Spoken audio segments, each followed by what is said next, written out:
Good evening. Thank you very much for coming out this evening. We very much appreciate it. Could I please ask you to stand for a Pledge of Allegiance? Pledge allegiance to the flag of the United States and to the republic for which it stands, one nation, under God, indivisible.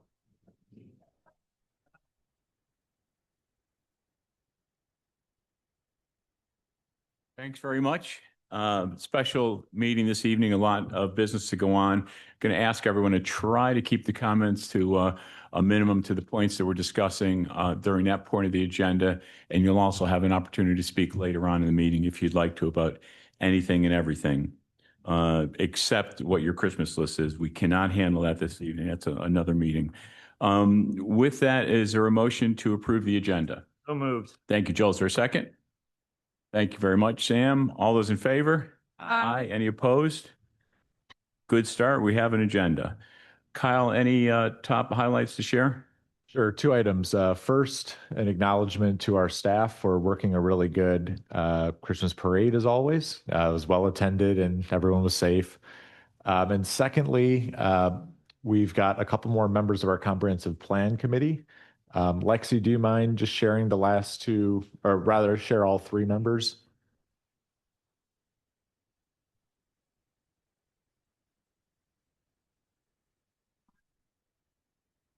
Okay, so we have from the merchants, there was a vote for them to pick who they would like to represent them, and the winner was Matt Killian of Letty's Tavern. So he'll be representing the merchant groups on our comprehensive plan committee. We also have Mark, how do we say his last name, Rachel? Fulby, with Anson B. Nixon Park and Shade Tree Committee. So he'll be representing of the park and all of the environmental parts. And we also have Thomas Sweat, who is a resident and property owner who will be representing on the historic preservation planning side. Thank you. And then Doug Durfler from Planning Commission as well. Great, thank you. Kyle, anything else? Nope. Thank you. Andy, anything from the solicitor's office this evening? Just very briefly on the issue that came up last month about the trees and the costs. We're still working with staff on that. It has not gone by the wayside. It's still on our list of things to do, and we hope to have a report back after the new year. Thank you. Chief Holdsworth. Hi, good evening. So I did submit a report last week. The only thing to highlight, and sort of what Kyle just touched on, November brought us two significant events between the half marathon event and our holiday light parade. Well attended, both probably better than any previous year seen. So it was an extremely busy month. If there's any questions about the report submitted, happy to answer anything. Thank you very much. I had one question, Chief. On the financial report, parking permits, parking tokens, and smart cards were down substantially from last year to the tune of $100,000. Permits, that's all Genesis related. That's all related to Genesis not being in there. Yes. Gotcha. All the more emphasis in getting that replaced as soon as we can. That's for sure. I don't see anyone from Longwood Fire Company or Fire and EMS. No, they were not able to make it. Okay. Thank you. And Lexi, Kathleen, Tim, anything to share in terms of building permits and life safety? I guess more Lexi. We sent out an update, mailed and emailed to all of the property and business owners in the borough, updating them with the new fee schedule and any changes regarding inspections and enforcement. And we are currently moving forward with the sidewalk citations. They've kind of taken a little bit of a halt due to the weather. So we'll start that up again in the spring. Terrific. Thank you very much. And committees, Finance, Joel? Yes, the Finance Committee met on November 20th. We did a comprehensive review of the 2025 budget year to date. The main takeaway from that is that water system leaks have hit the water fund particularly hard, and therefore we're currently projecting a deficit in the 2025 financials for the water fund. The hope and expectation is that when the fourth quarter user fees come in, they'll knock down the current projected deficits once we collect those, obviously. And then finally, bills paid for the previous month were reviewed and recommended for approval. Thanks very much. Appreciate it. And public safety, Matt, Kathleen? The vast majority of our meeting was spent on all of the applications for special events. So we can review those when we get to section 16 tonight.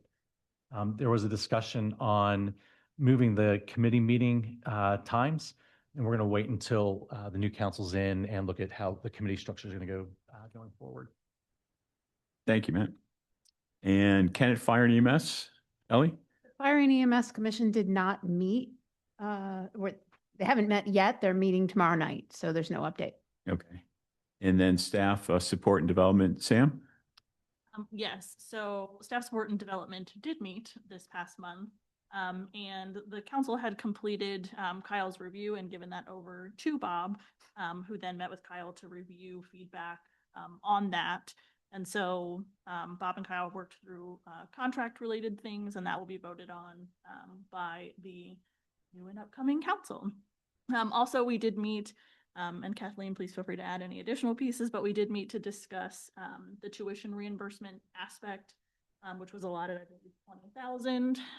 We have since taken that out, at least in portion of it, and that funding has been reallocated to. Oh, that's accurate. Thank you very much, Sam. And Mr. Mayor, anything from your office? Just two quick updates. One is on the rescheduling of the DEP and EPA visit to discuss the cleanup at MVF. It will be the week of January 19th, but we don't have the specific day picked yet. We're going back and forth on space availability and their availability, but it will definitely be held the week of January the 19th. My guess is it's going to be Wednesday, but I can't give you that yet. We are still working on the continued forward flight issues. I don't have anything specific to report, but there have been several more ongoing meetings about what our next steps and efforts are going to look like. And I think by the January meeting, we'll be able to do some updates on new efforts for mitigation going into the spring season. Thank you very much. And the only comment from my position is to say thank you very, very much to council for the opportunity to serve as a council president for the last 2 years. I've been honored and have appreciated it very much. And in the same line, would also like to say thank you very much to Andy Froning. Andy, who most of you know, has been the chair of the Planning Commission, as well as our Historical Architecture Review Board. Andy, for personal reasons, is resigning both of those positions, but has done a super job and is a lifelong resident nearly of the borough and just a very, very special person to the borough for what he's done. And we appreciate that very, very much. In that same line, I'd like to take a minute to recognize our 3 outgoing council members, Sam, Timothy, and Kathleen, for your 4 years of service. Remember, this is a volunteer position in spite of all that happens and the responsibility that the council has. And just want to stop to say thank you to those 3 very important people for what you've done for the council, but also for the town and all those who live, work, and play here. We are indebted to you for your time, your service, and your dedication. And we'd like to say thanks with a little honor from the mayor.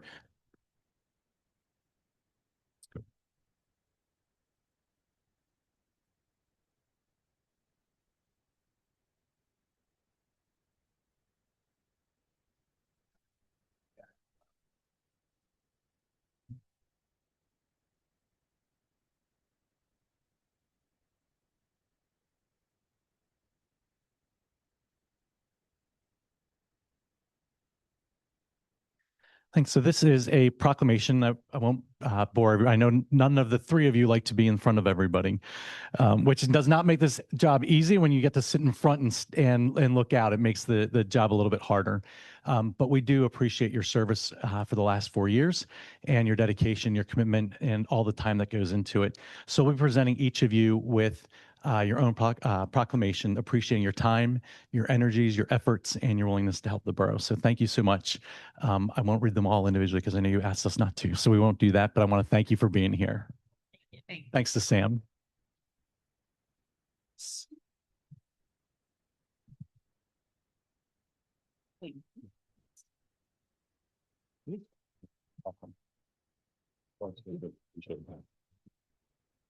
Chief, do you want to take here for a picture? Sure, sure. Just a brief token of appreciation. I want to give each of you one of our challenge coins. Truly appreciate the service, the commitment that you guys have all been a part of with the borough, the police department. We've worked together, for several years on many, many, important things. And just want to say thank you for your time.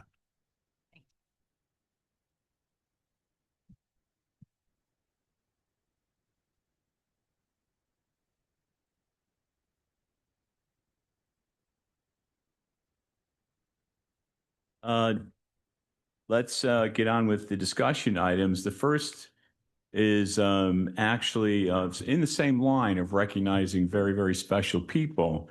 The first action is about paying tribute to someone who's had an outsized impact on Kennett Square and has become a much better place, many of us think, at least because of their actions. People like Mike Bontrager, and what Mike has done for Birch Street and Kennett Square in general has been enormous. Birch Street has a rich and very important history in Kennett Square, and many of the buildings, including where we're sitting this evening, the Creamery, were the product of a vision of one of those people, the Pennick family, decades ago. Many people over the years have contributed to the history of Birch Street. People like Louis DiFilippo, who's lived there for nearly a century as a resident. The Taylor family, who's operated a multi-generational business in Taylor Oil, and others. But specifically today, we're considering honoring Mike Bontrager by ceremonially adding the name Bontrager Walk to Birch Street. It's not changing the name of the street, just honoring Mike for what he's done for Birch Street and for the entire community and area. As most people who've been here for a while know, the Creamery had fallen into disrepair. It was a wreck after many years of not being used. Mike's vision and investment started the reinvention of Birch Street to what it is today. In 2023, Mike and his team at Square Roots converted Birch Street, the Birch Inn, into the Artello Hotel, celebrating local and regional artists by turning each of the 14 rooms into a piece of art. Mike and his team are now embarking on a new restaurant connected to Artello and expanding the space at the Creamery, likely to open in about a year or so. And Square Roots Collective, which Mike founded, has been instrumental in helping us arrange funding for and repair and enhancing the streetscape for Birch Street as well. And all of this work in progress is done as a nonprofit. All the businesses they have are for development and support of community nonprofit organizations as well. Also started organizations such as the Kennett Trails Alliance, Voices Underground, Kennett Decides, and others. While this honor for Mark may be the first, I certainly hope that the future council considers adding others who deserve an honor like this that really have been that special to Kennett Square. So with that, I throw it open for discussion for the council and ask first, is there a motion to designate the ceremonial name of Bontrager Walk to Birch Street? All motion to approve. Thank you, Julie. Is there a second? Second. Thank you, Kathleen. Council discussion. I personally have a lot of respect for Mike Bontrager, just being a resident close to the Creamery, all the work that he's done into the area, revitalizing the Greenway as well as that pocket park. I know he's very focused on, revitalizing not only Birch Street, but other parts of Kennett, and he does it really out of the goodness of his heart. And I do think that he's a respectable businessman, but also a community person that really takes pride in our town. And I do think that he's a perfect person to be notarized for something like this, because he is a person that really truly embodies what I think Kennett is. Very nice. Thank you, Julie. Any other mayor, council comment? One thing I didn't, that I don't think was overly clear in that is Mike is the founder of Square Roots, and Square Roots is probably one of the largest nonprofit donors to different organizations within Kennett Square. Last year, their financial impact was pretty amazing. I think some folks don't know as well that the buildings that Square Roots owned, they intentionally, even though they're a nonprofit, they kept all of them on the tax rolls. So even though all of their buildings could be owned by as nonprofits, could be off the tax rolls, they intentionally kept all of the way they set their structure up, they kept all of their properties on the property tax rolls, which allowed for continued property tax revenue beyond their social giving. So other folks also may not know, and I hope it's appropriate to share, but Mike is the founder both of Square Roots and that was diagnosed about a year ago or a little longer ago with ALS. And due to we want to make sure that while we have the opportunity to celebrate with Mike and appreciate him for his contributions, that's part of the reason for the timeliness of this, is to be able to enjoy thanking him while he's still able to participate in that conversation. Well said. Unless there's any other council comment, any public comment? Thank you.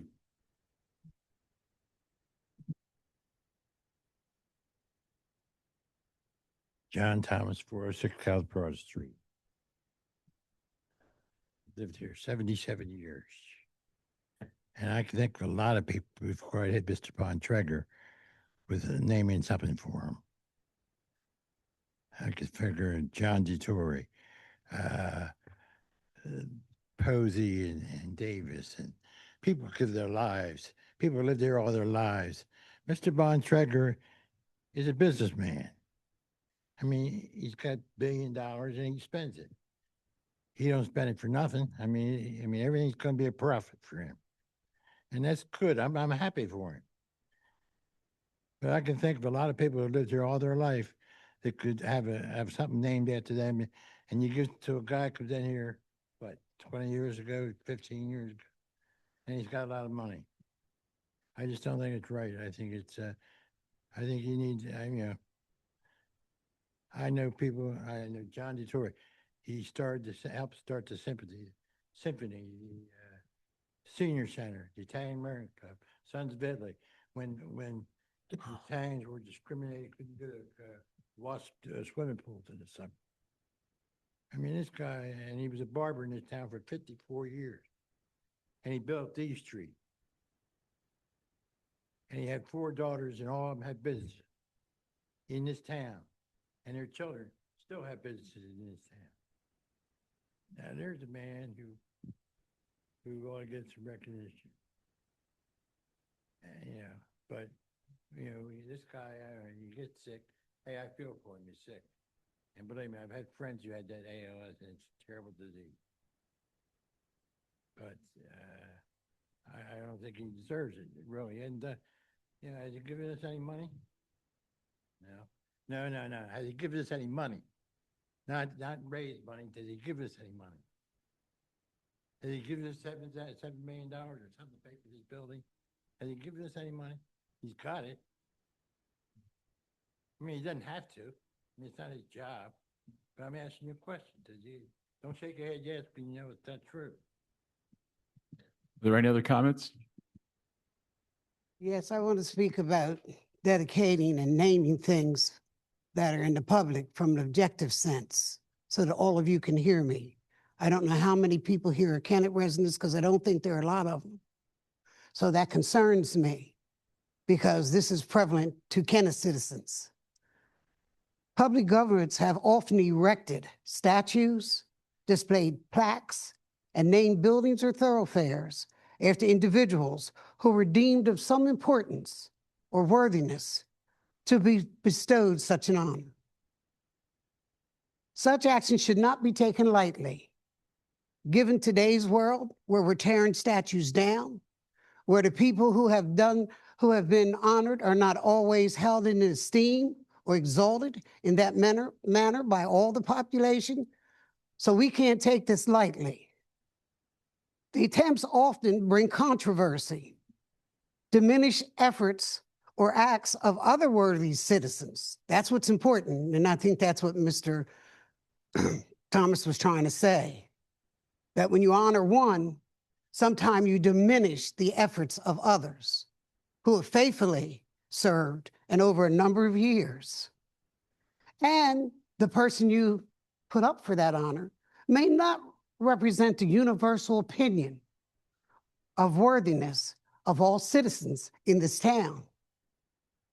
Classic example, Anson B. Nixon Park. I sat here in the meeting, not here, the Old Borough Hall, Linden Street and Broad, and watched them bring in his daughter.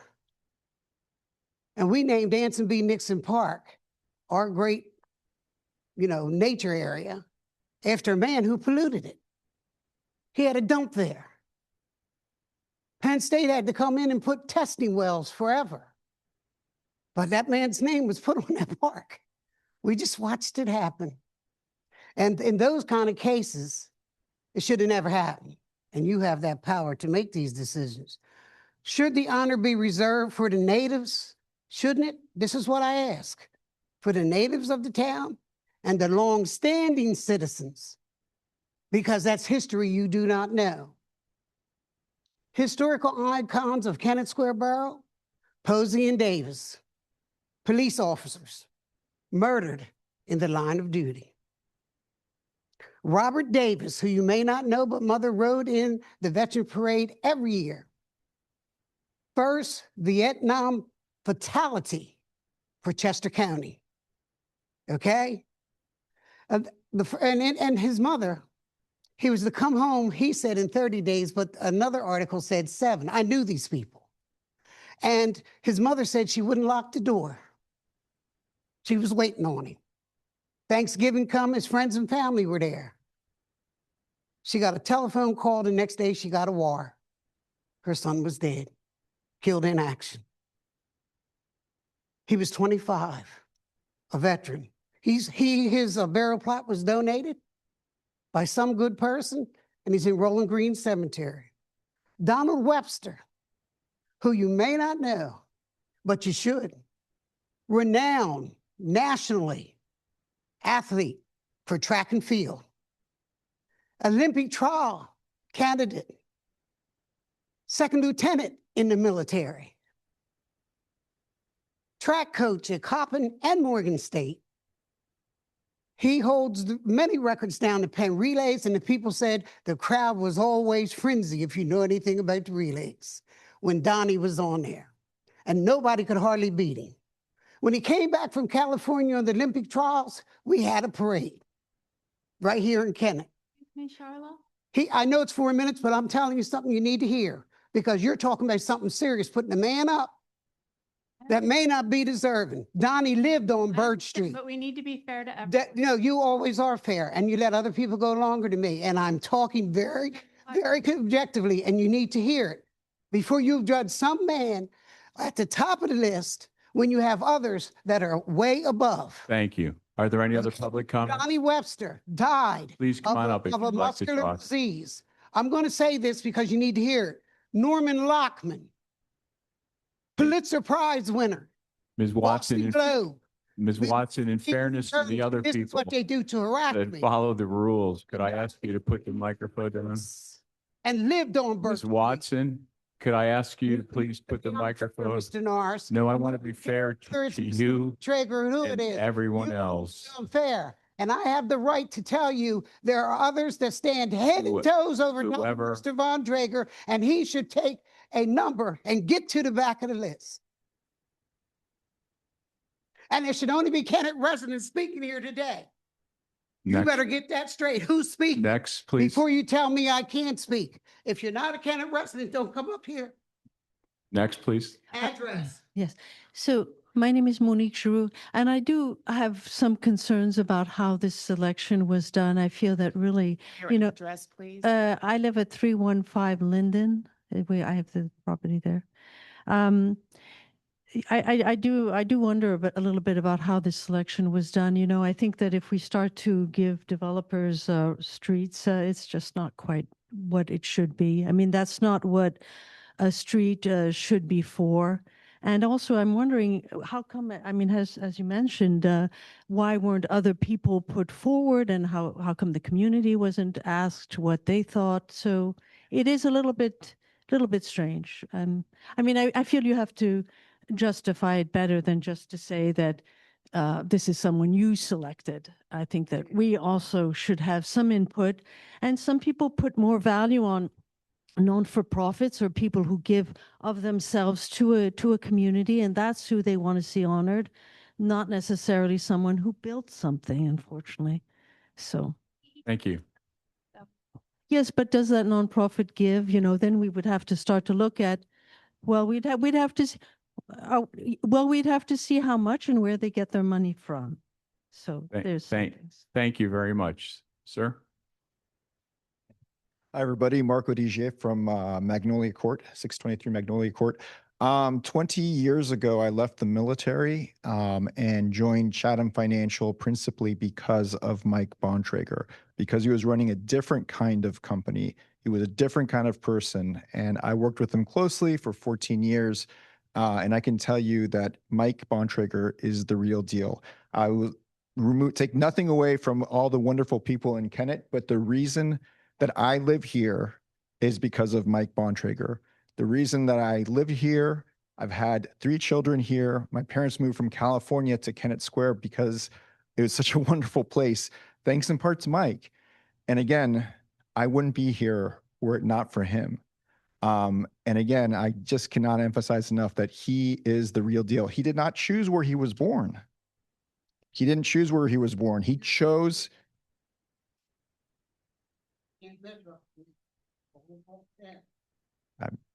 Look, Please go ahead, sir. he did not choose where he was born, but he chose where he wanted to invest in. He chose Kennett Square. And I remember when he drove me around Kennett to show me and how proud he was of this community. That was 20 years ago. So again, don't want to take anything away from anybody else, but I'm going to say that if there's ever a man in my life that's been inspired me, it's been Mike. And I've been to many places, worked with many people, and he's a real deal. Doug Derfler, 315 South Union Street, and I will talk directly to council because I better. So for the last 10 minutes, we've heard a long history of One at a time, please. We've heard a long history of a lot of names. Charlotte, please, just once. We have heard a long history of names that make me feel so proud to be part of Kennett Square. When I hear about Mike Bontrager and you wanting to recognize him with Bontrager Way, I think of the first time I met him and I heard his vision for Birch Street.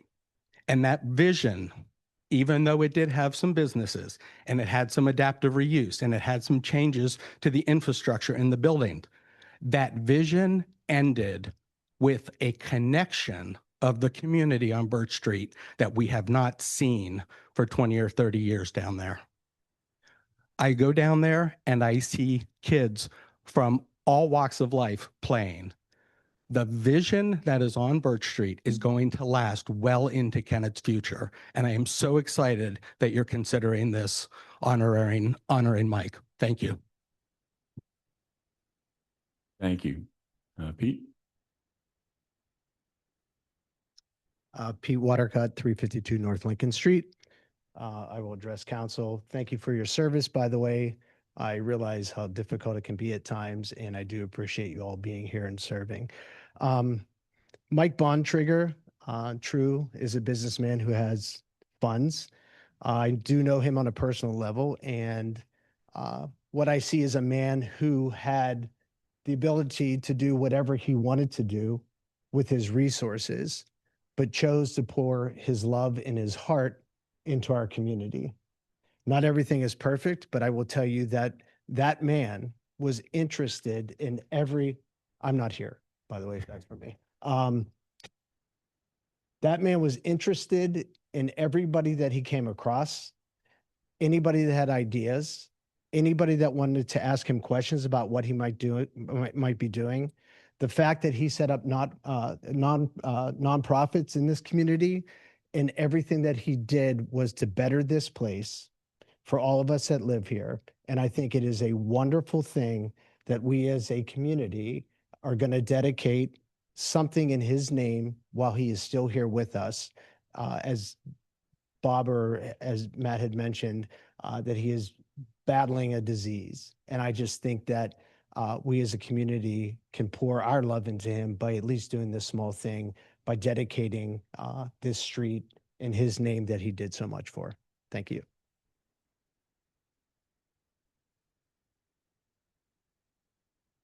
Hi, I'm Christiana, and I live at 234 Lafayette Street in the borough.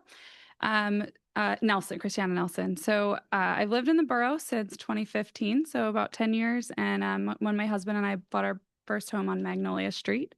But I've known Mike and the Bontrager family my whole life, as he and Dot have been my parents' best friends since before I was born. So 13 years ago, when I was looking for a job after college, learned more about Chatham and worked with Mark for some time, and as was suggested to kind of look into Chatham, and I never intended to end up in finance, but or intended to move to a small town in Pennsylvania, as I grew up in New York, didn't grow up around here, but chose to be here. I was immediately struck by how different Chatham was compared to most finance companies. I was drawn by its unique culture, and that really elevates trust over profits, and was serious about investing in the community that it resides in. I knew it was something that I wanted to be a part of, and over a decade later, I'm still happily working there at Chatham. So it has been true to the values that I was attracted to in the first place, which were all due to Mike's vision. His vision to start a financial company that was different in all the best ways possible is what makes it a special place to work. And that's all because of Mike and how he founded the company. So after 3 years of living in Westchester, but working in Kennett, my husband and I started to recognize really the difference that this town, difference in Kennett as a place to live. I loved the tight-knit and kind community that was evident whenever I spent time here. So we decided to move here, and we've been thrilled about that choice. And I see Mike and Square Roots' handprints all throughout the community. As a community member, the improvements that SRC has made in making this such a vibrant and walkable, inclusive community make it a place that I'm really proud to live in and be a part of. I use the trails on a weekly basis, whether it's walking with friends or biking with my kids. Bike Fest has quickly become an event that we never want to miss, my family and I, and we love gathering with friends at the Creamery.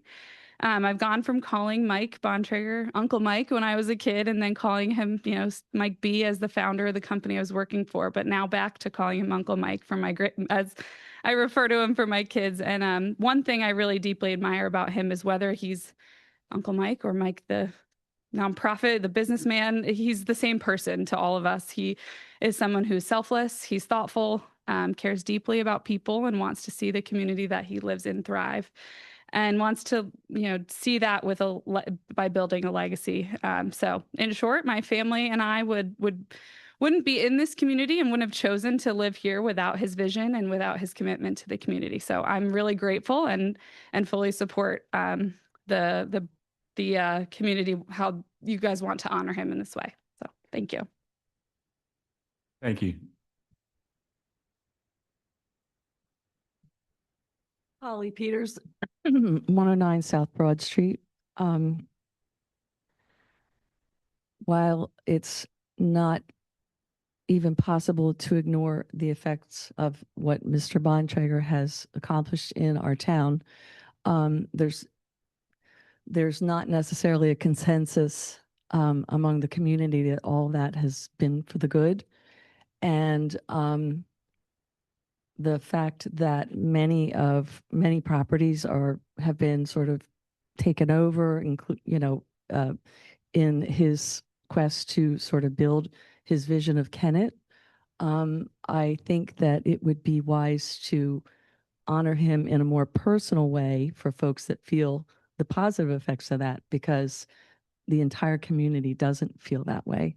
So while I appreciate what everyone is saying that has had a personally good experience with Mr. Bontrager and the effect of the work that he's done, that is not 100% consensus within the community. So I would ask you to take that into consideration when you make your decision. Thank you. Thank you. We've had discussion. There's a motion and a second. All those, Sam, go ahead. Okay. Mike is on the board of Longwood where I work, so I was just curious if that's okay or if I need to take that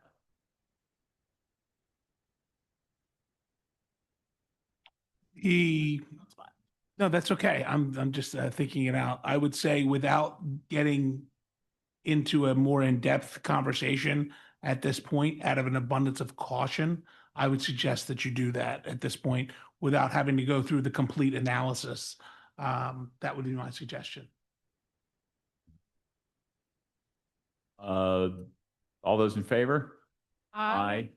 Any opposed? Any abstentions? Yeah. Thank you very much, and thank you, Mike. Next item of business is the Historic Architectural Review Board related to 214 Center Street. This is an issue that's come up over the last 2 or 3 weeks. Lexi, can you please, Kyle, Lexi, the background, Let Lexi give the background. please? Okay, so this is an item on the agenda for the Harb. This is a property that sold back, I want to say, in May.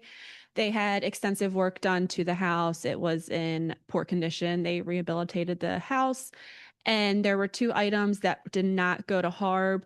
We do admit that this is a partial staff oversight as well. When they submit their application, usually applications are all reviewed by staff and then recommended for Harb. We did miss 2 items as they were not specifically called out in the permit application. It was just an addition of a post on the front porch, and the posts, two turn posts were changed to 3 square posts. So that does require Harb review. That is what they went to the Harb meeting for. And then the other item was a removal of a shed in the rear. The shed was in poor condition. However, even due to the condition, it still does need to go to Harb for review.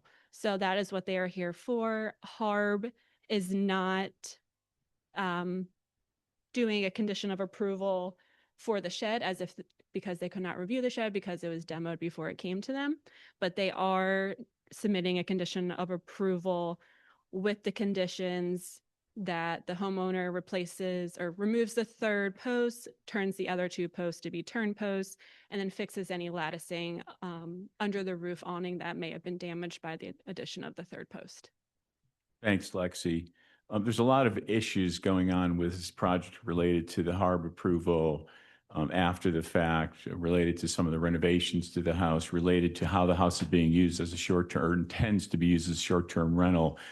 Many of those legal issues are not resolved yet. So I'm recommending to the council that we table this until we have all those facts and information in.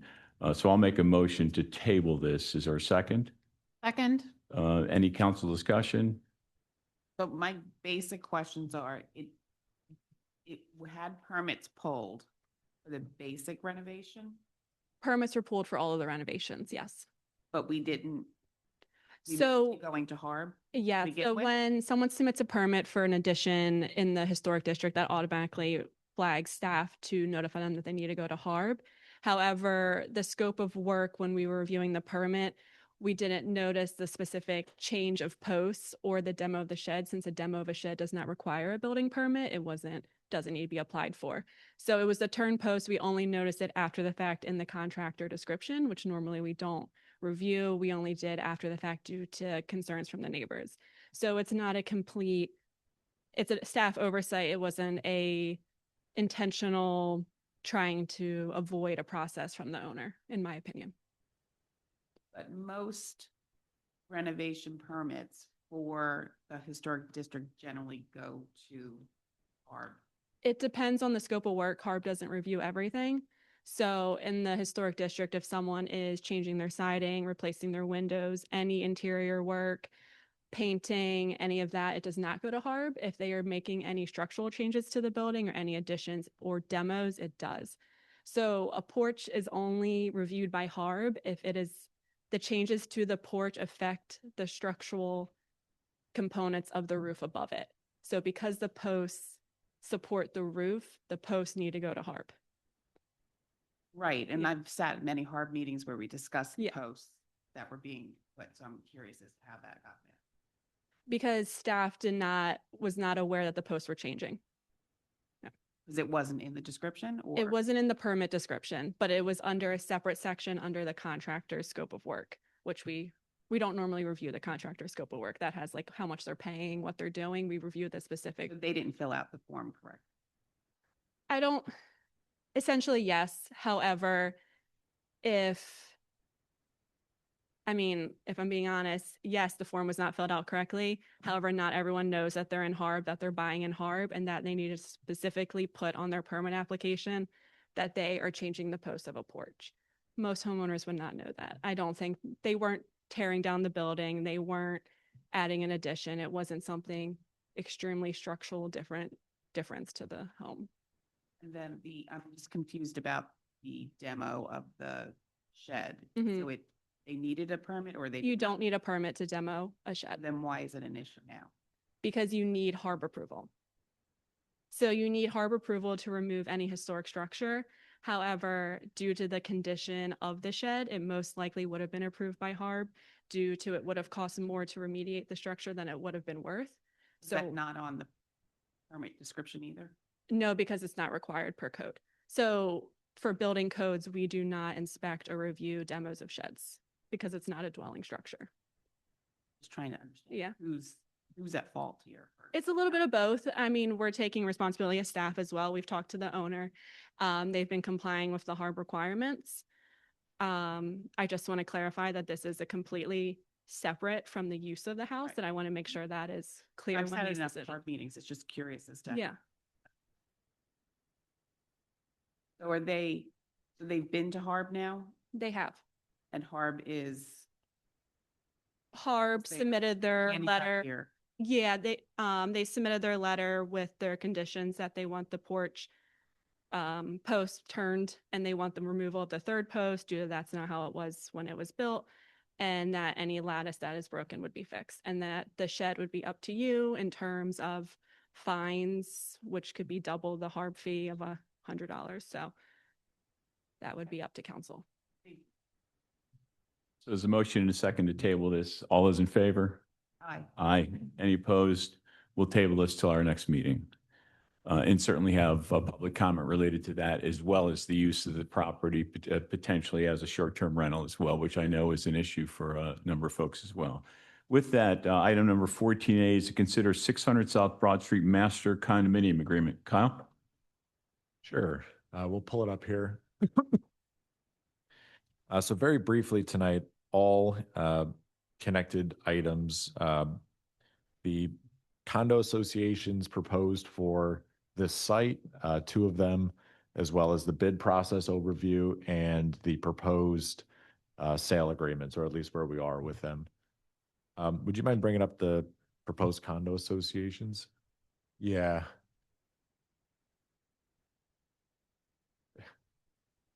Thank you.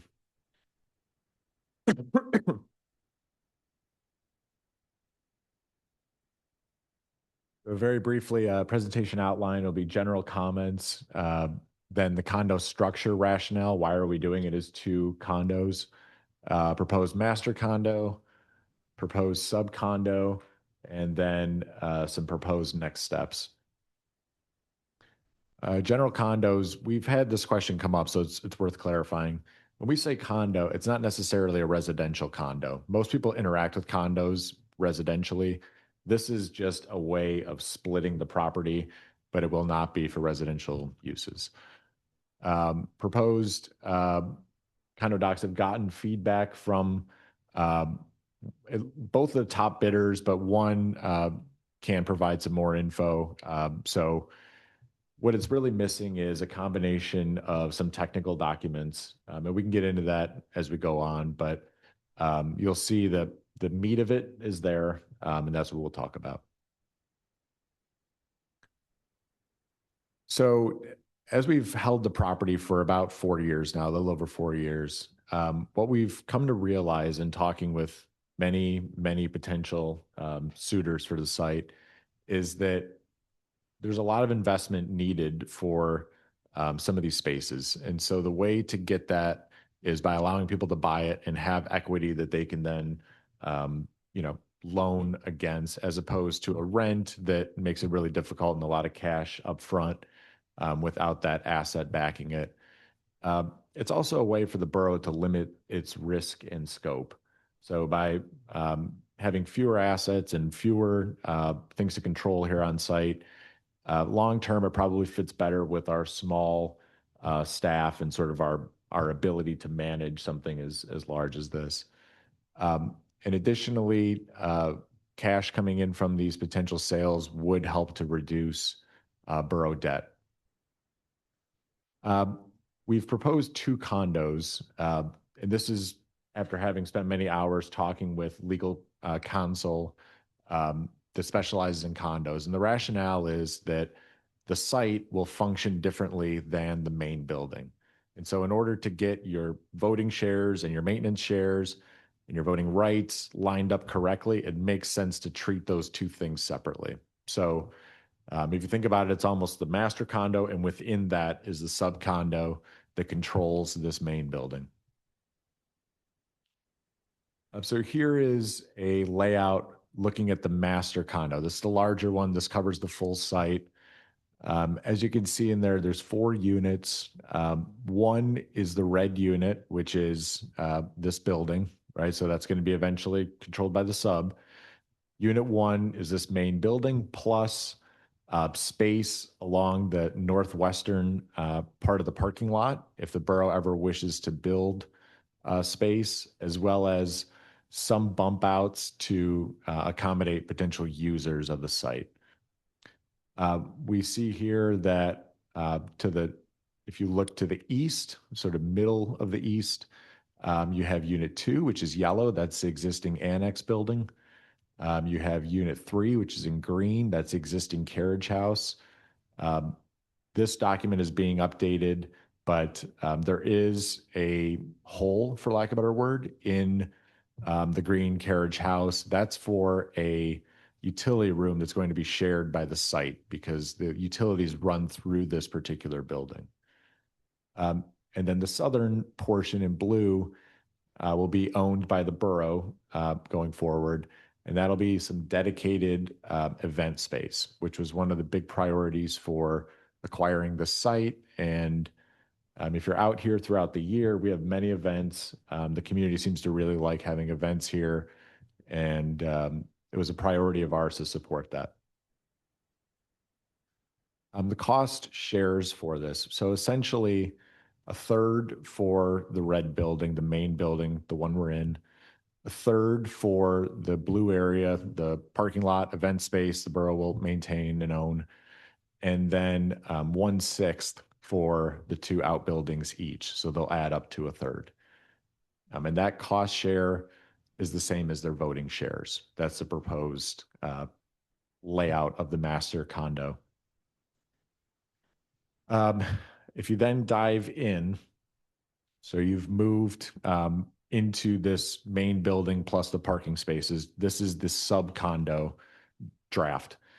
3 units in this one. So one is the orange space, and what you'll see is it's our police station, which we just built, finished about a year ago. We have space that we're saving along the main corridor from the lobby. So we have a couple conference rooms there, as well as the mayor's office. That's staying in that. We're keeping space in the parking lot, as I mentioned, if we ever want to expand. And we're keeping the parking lot space to the east, which is on the bottom there. That's where our police are parking now. So it's keeping that existing parking space as the first unit, orange, which will be the borough-owned unit. Unit 2 in gray, it's existing main building space with a bump out on the south and east, which is the left and bottom on this picture, to facilitate use of that building. Not working.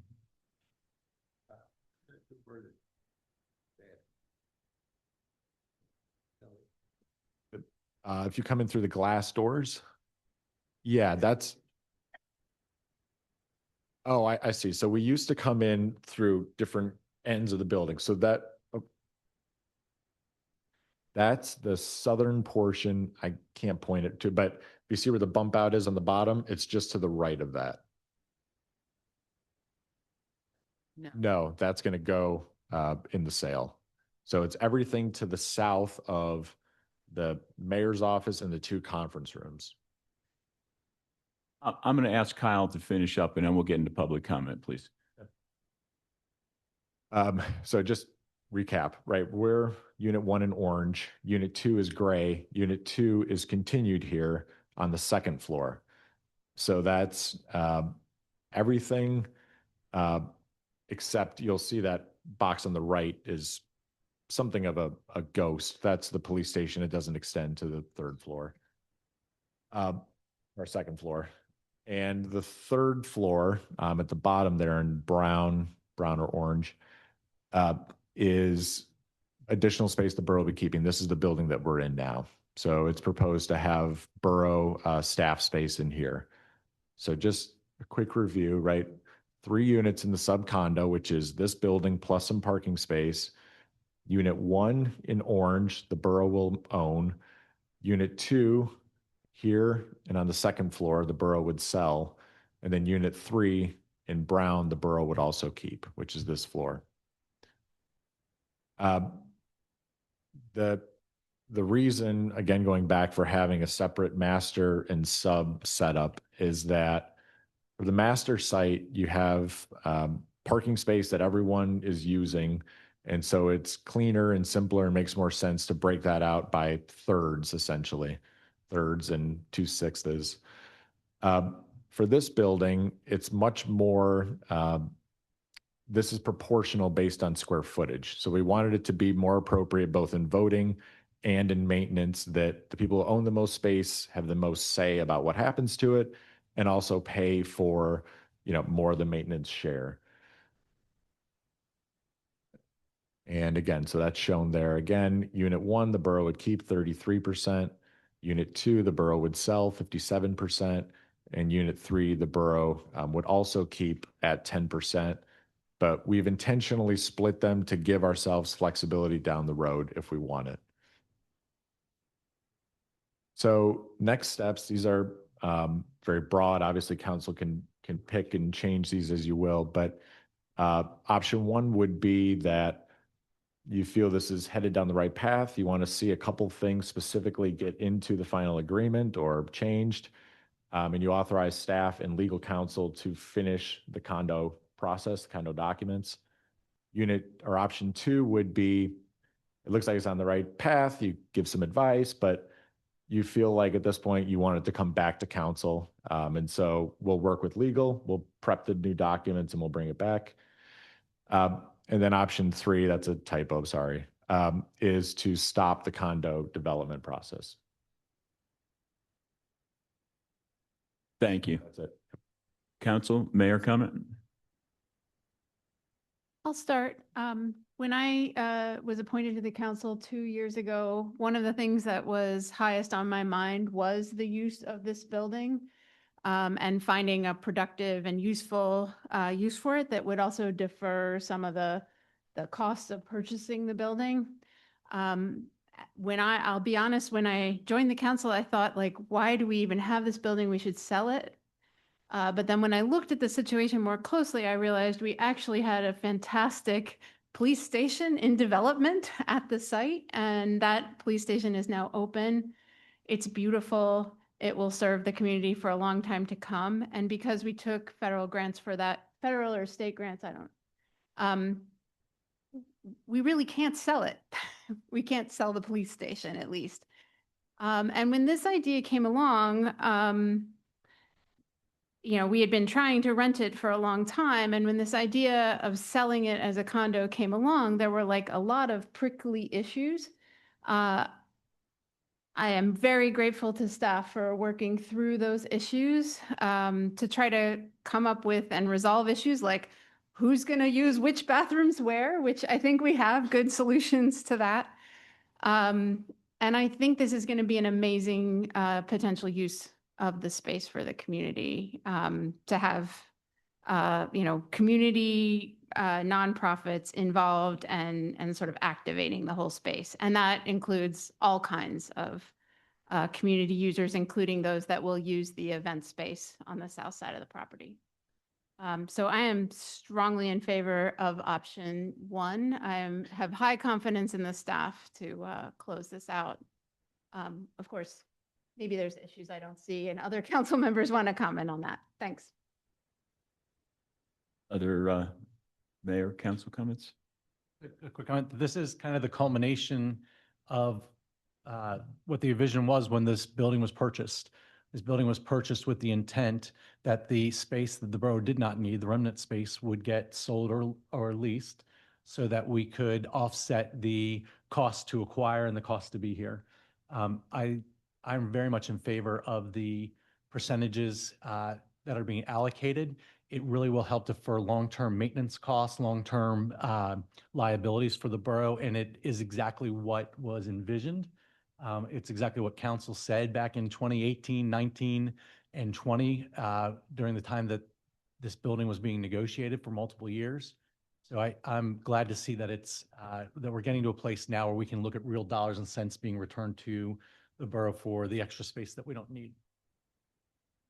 I certainly second Ellie's comments, and that in the years that I've been on council, this is by far, not the best deal, but the furthest along we've gotten in the process of making use of the unused parts of this building. So I certainly am on board with Ellie's comments. It meets all the mission hopes that we put forth in the 4 years we've been on council of how this space should be used and who should be using it. So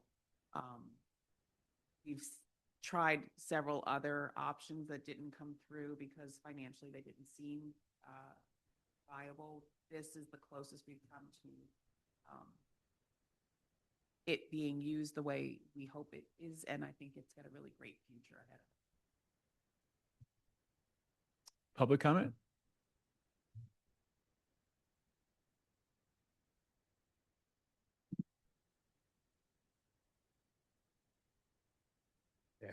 Yeah, I'm all for this condo thing. How much money did you spend on getting those papers done? Probably, we don't have all the invoices, but probably between engineering and legal, at least about 20,000. Yeah, most of that stuff's boilerplate. In every office they have this, they've had it for years. Why they charge, and they charge, yeah, I know. But I will help you with anything you want. And I say, I'm concerned that we're going to give that bottom part away, going in that door. We ought to share it with the next people so that people can walk in there and go to the bathroom, or there's an office back there now where codes was.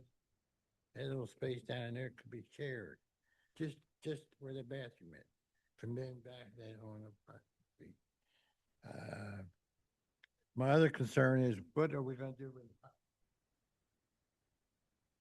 What if somebody comes in and wants 30,000 square feet of space?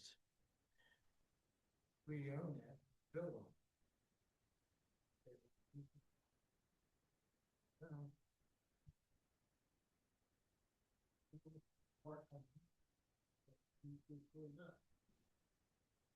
That's the way you gotta think. And I think your realtor sucked, to tell you the truth. They haven't done crap. A lot of things that you could do with this thing, and I'm concerned that you're not expert enough to understand what's totally going on, and I understand that. But I mean, I've been offering free advice for a couple of years now, and it won't hurt you to talk to me for free. Any other public comment? Yes, we need some correction here. This building was bought and purchased and announced to us overnight. There was no foresight in it. Public didn't even know it happened. We found out that the mayor negotiated the contract. We found out that they paid a lot of money for this building. They put 1.5 or $3 million in an escrow to fix 2 roofs and the HVAC. Then we thought it was Genesis to put the money in there. We found out that it was our own money that we had to ask them, could we use to fix them? We told you it was a rotten contract from the beginning, and we are in debt. So to portray that this is an answer is ridiculous when we owe $20 to $25 million of debt with everything that's occurred, not including legal, engineering, and architectural fees. We're 1 square mile. We're driving people out of their homes and we're talking about condos. This is a vision, I think, we're going further down the biscuit. Further. And we sit here re-elected, and the same people who did it to us or sit in the audience that did it to us, that somebody should listen to objectivity in this town instead of what makes them feel happy. Is there any other public comment?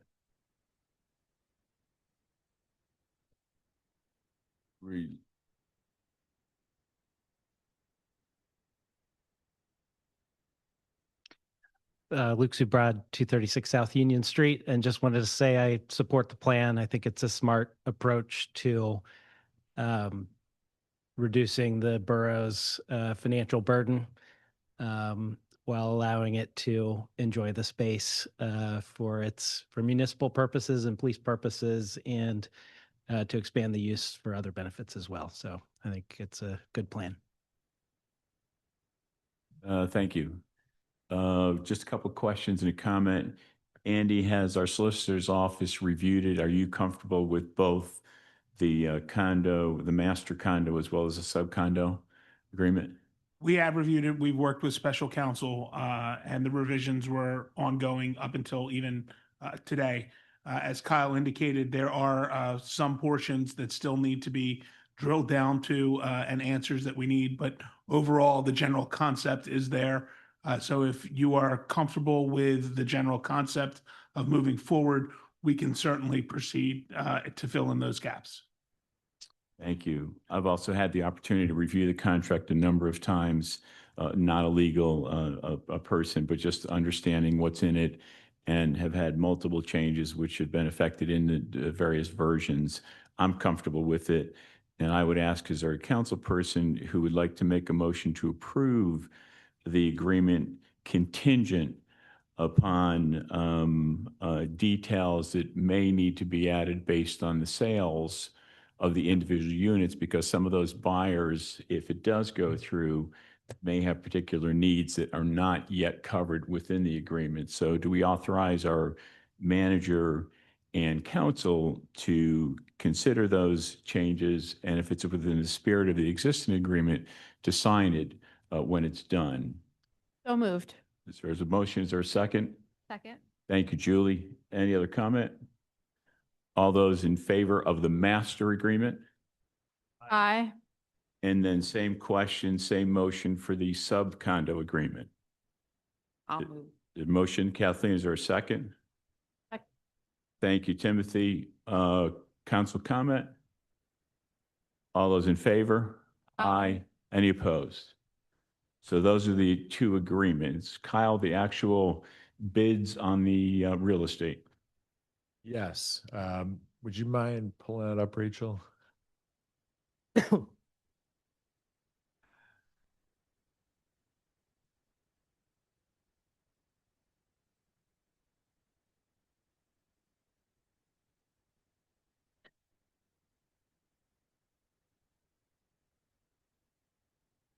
Yeah, so just before we get into this, if there are any questions, we are fortunate enough to have representatives from the bidding groups here, so they can certainly fill in details that I might miss.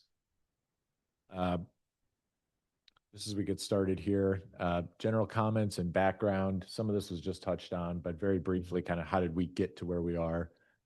And then reviews of the main building bid, the annex building bid, and the carriage house bid. And then next steps, similar to the condo steps. So going back some time, the site was acquired in the fall of 21. Our council, mayor, staff, we've been talking to applicants and bidders throughout since then. We signed a broker in spring of 2022, Chester County Economic Development Council, and then transitioned to Emery Hill and Carmar in the summer of 23. This is a very rough idea. There's 54,500 roughly total square feet across the 3 buildings, including the space, our police station, et cetera.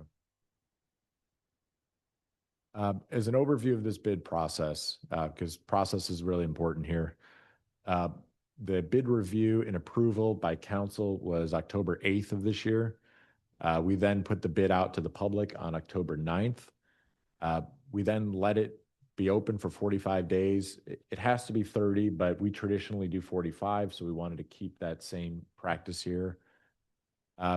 Then we opened the bids after 4:30 p.m. deadline day, November 21st, shared it with a working group of staff and legal counsel.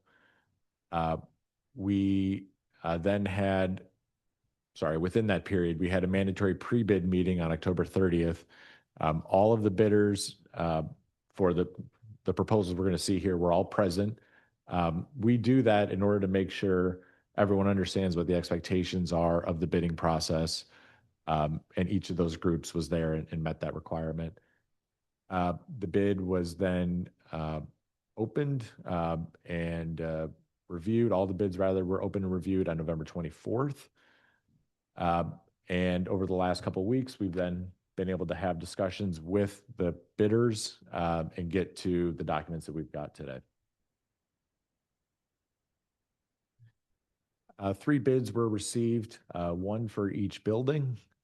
We received a bid from the Kennett Area Community Service, known as CACS, for the main building, the Kennett Coatesville Theater Venues, LLC for the Annex building, and the Hub for Arts and Culture for the Carriage House. Again, this is where the groups here today could probably give more background on this, but the main building bid was in alignment with our draft condo documents. So that means there's not going to be a gross overuse of parking, or they're not asking for things that we can't give, or a request to have no maintenance responsibility. They met those basic requirements for the condo docs that we just talked about. Their proposal is to have a food cupboard and staff space here, among many other things. They are extremely undersized where they currently are. They had looked to build a new space and, without putting words in their mouth, found that they can make the space work and fulfill their mission better here. The proposal was $2.85 million. Our appraisal put the value at $2.909. So that's about roughly 24,000 off, and about 98% of that. All right. Same background here, the Kennett Coatesville Theater Venues, LLC. We're talking about the Annex building. This is the one to the north. They're proposing a regional community theater. And just for a sense of what that might look like, here is a rendering that they provided some time ago, as well as an inside view of what that might look like. As far as proposals, $405,000 against the appraised value of $880,000. And the last portion here is the Carriage House building. Again, it fits with the draft condo documents, although there are probably some changes to be made there. The proposal here is a regional community playhouse. There are some common people, organizations involved in these 2 buildings, so there would be synergy between the 2 outbuildings. Theater, music, and education is roughly the proposal, with a value of $371,000 against $495,000 appraisal. And here's a brief sort of overview of what that first floor might look like. You can see here it's supporting space, a vestibule, a bar, some opening space that would work with in tandem the annex building. I think that Councilmember Fight first explained this, and I thought it was a helpful way to look at it. If you look at where the borough is today, having bought the building, having gone through different iterations, having had a lot of discussions on it, where would we be today if these proposals were accepted? Not saying they need to be, but this is where it would get you. You take the revenue of selling this building for the proposed prices, selling our old municipal building, and selling our old police station. So going from 2 buildings to 1, including renovation costs for the police station. Now, to be clear, we had ARPA money, which is stimulus money, added to this, as well as a $2 million state grant. So when we say 800,000, that's why it was more than that, but we went and got outside money to do it. And the 3rd floor admin space, that's an estimate for renovating the space for staff space. It's a wide range because we're not through engineering on it. The total then ends up at about 6.65 to just under 7 million to secure modern police station, modern borough admin space, modern customer entry, which for years we've had separate entrances for police and admin, and 2 acres of event space to the south. So if you cut through everything, that's where you would end up. And these next steps are very similar. One is, are we far enough along that you feel comfortable authorizing staff and legal counsel to finish these agreements? Option 2 is, it's headed in the right direction. We want to have another touch at it. We'll bring it back to council. Or option 3, hold on any one or all of these sale processes because it's just not the right thing at the right time.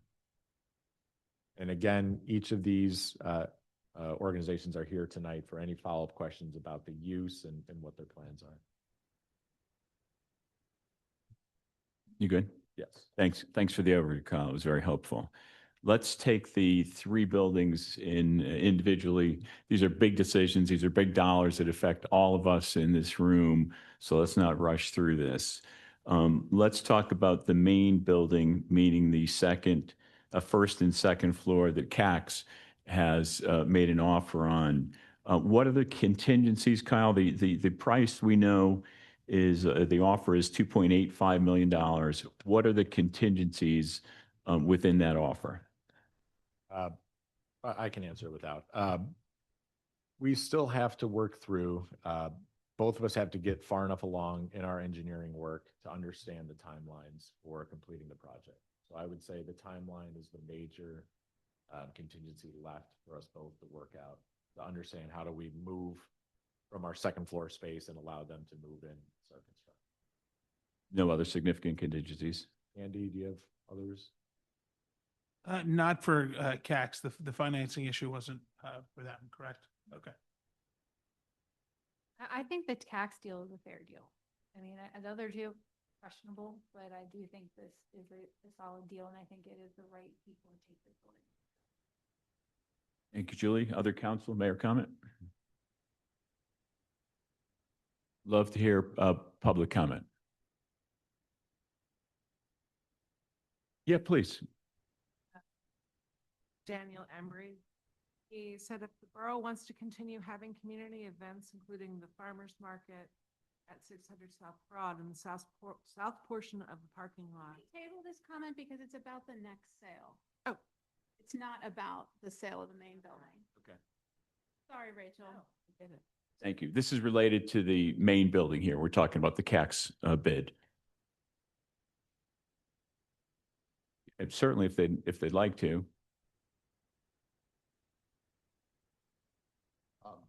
Well, good evening, Mr. Norris, Mr. Mayor. Good to see you again. My name is Mike Shearing, and I have the privilege and the honor to represent CAX. And as you know, they do some great work in our community. I have the entire contingent. I won't name them all, but our new CEO Julie Benson is here. Our board president Ellen Musser, and a lot of the new building. And as I think was mentioned earlier, CAX is excited about this, very excited. And I had the privilege of helping them look at another location, frankly, over in Kennett Township. And that was not, we went through the entire process. It wasn't able to materialize.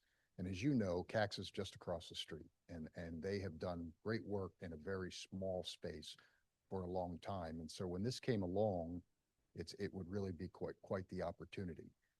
We're of the mindset that with our bid and the contingencies that we've mentioned, many of those, of course, are related to the finalizing of certain engineering plans, finalizing certain of the documents, which is, we got to get through this step to be able to have conversation to talk about, as Kyle pointed out, the timing of when the borough needed to move, when CAX needs to get its steps. Obviously, some of this, CAX is a nonprofit, and some of this relates to our grants, and that's an important timing aspect too. So, but we're excited and we're pleased that the council is considering it. Thank you.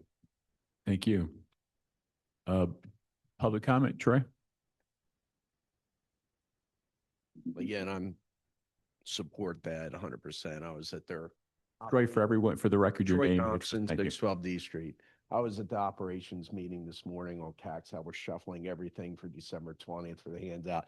And I got to tell you, we're pulling stuff from Kennett Township building. We're over, north of this location. So having that here would be a godsend. So definitely put the weight behind it. One thing I did bring up previously, and I didn't send it in, is special occasion permits with the Liquor Control Board. If CAX is deemed a food bank, there's a 300-foot standoff requirement. So I'm seeing the other potential uses involve alcohol, and I believe it's a SOP or whatever they call it, SOP for Brewfest. So just make sure that when you're looking at all these things, that we're squared away on that. The best, and I'm not an attorney, but looking at all that stuff, it seems that would still apply if it's not a liquor license, but a special permit, that would also have a standoff, and it's 300 feet or whatever.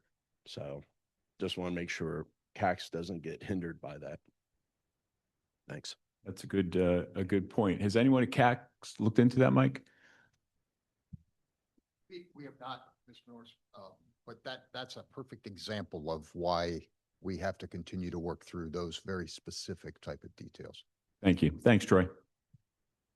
Ms. Watson, did you have a comment? Is there other? Oh, thank you.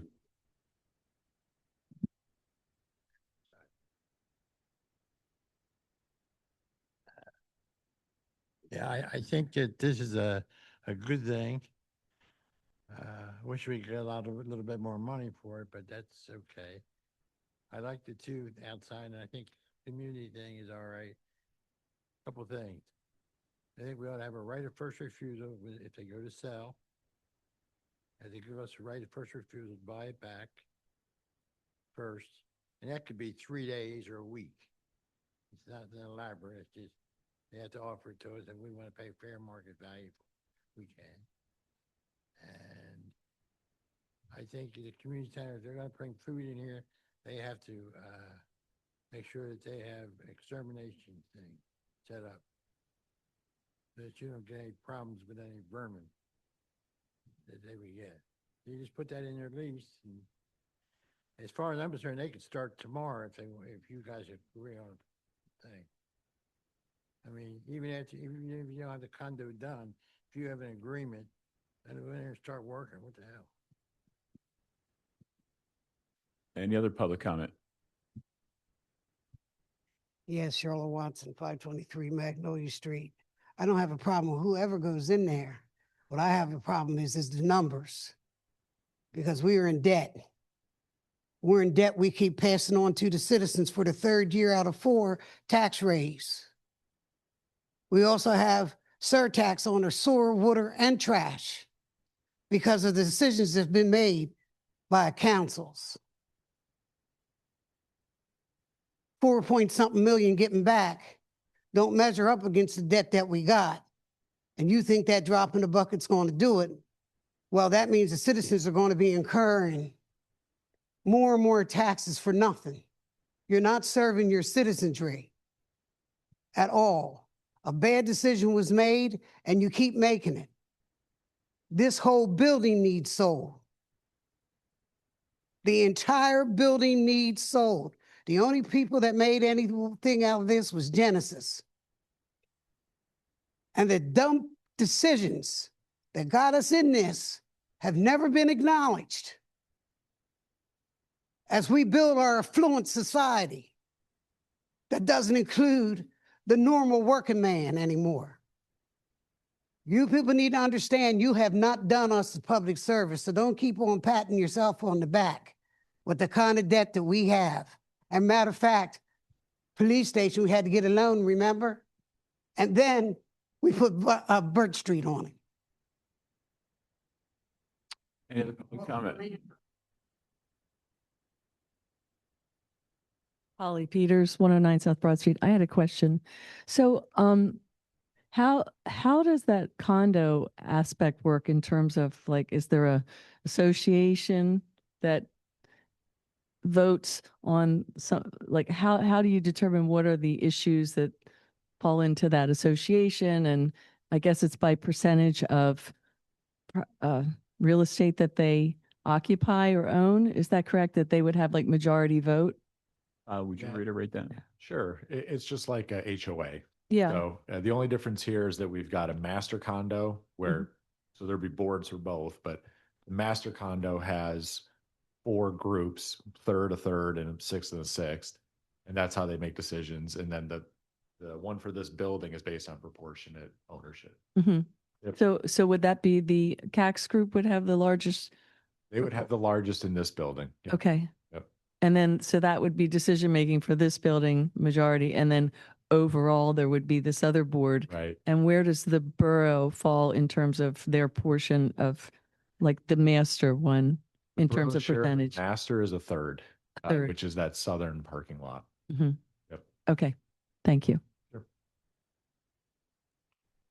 A couple, go ahead, Luke.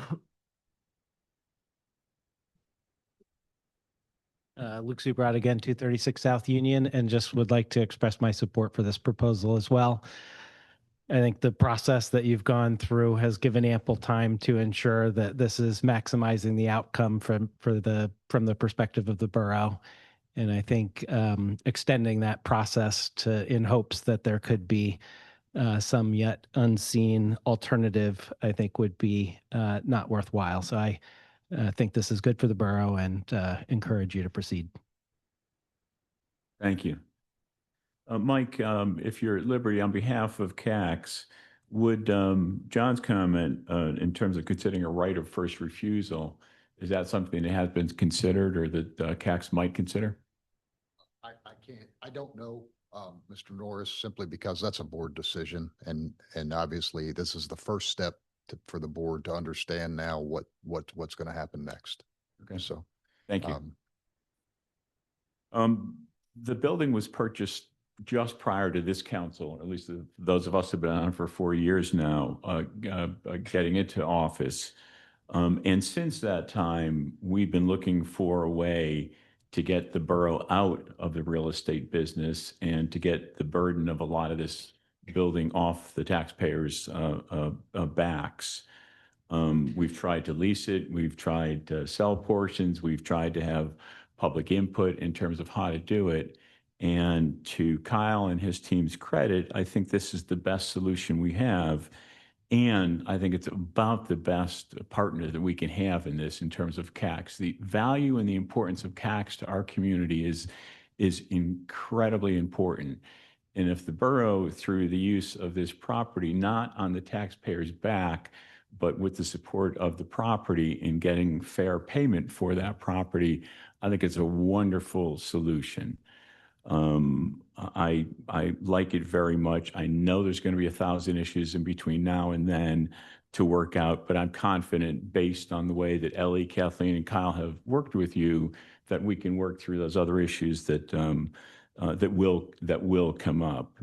I would be happy to make a motion to sell the portions of the first and second floor that we're talking about based on the offer of 2.85 million contingent on one finalizing the details of the shared meeting space, because that was part of the concept as well, to replace this room with shared meeting space. And number two, contingent on the timing and cost of the renovations that you talked about earlier, Mike, in terms of moving the borough to the third floor. How long does it take? Can we both agree on what that timing is and what are the final costs of that? So with that, I'll make that motion. Is there any recommended amendments to that? This was my mistake. If you wouldn't mind voting for the recommended ranking of the bids before we do that vote. So I should have explained that. We are recommending each of the three entities as the top bidders for each bid. Okay. Technically, it's a step that we should do before we vote on it. So what motion are you looking for? That the top bidder for the main building was the Kennett Area Community Service. The top bidder for the annex building is the Kennett Coatesville Theater Venues LLC. And the top bidder for the Carriage House building was the Hub for Arts and Culture. Doesn't mean you have to approve the others, but just we need to go through the process. Fair enough. To approve the ranking of the bids as presented by staff. There's Second. Thank you, Joel. Sorry? So I thought I was trying to. Okay. Any council comment? All those in favor? Aye. Any opposed?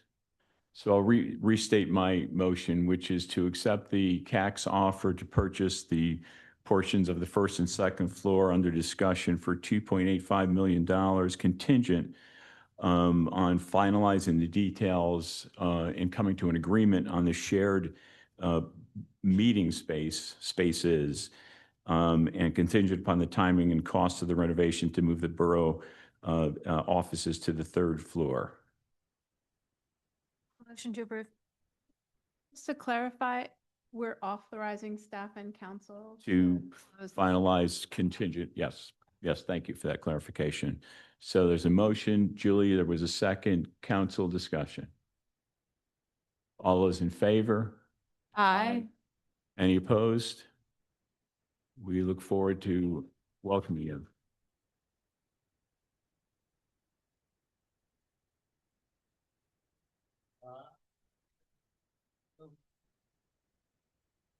Yeah.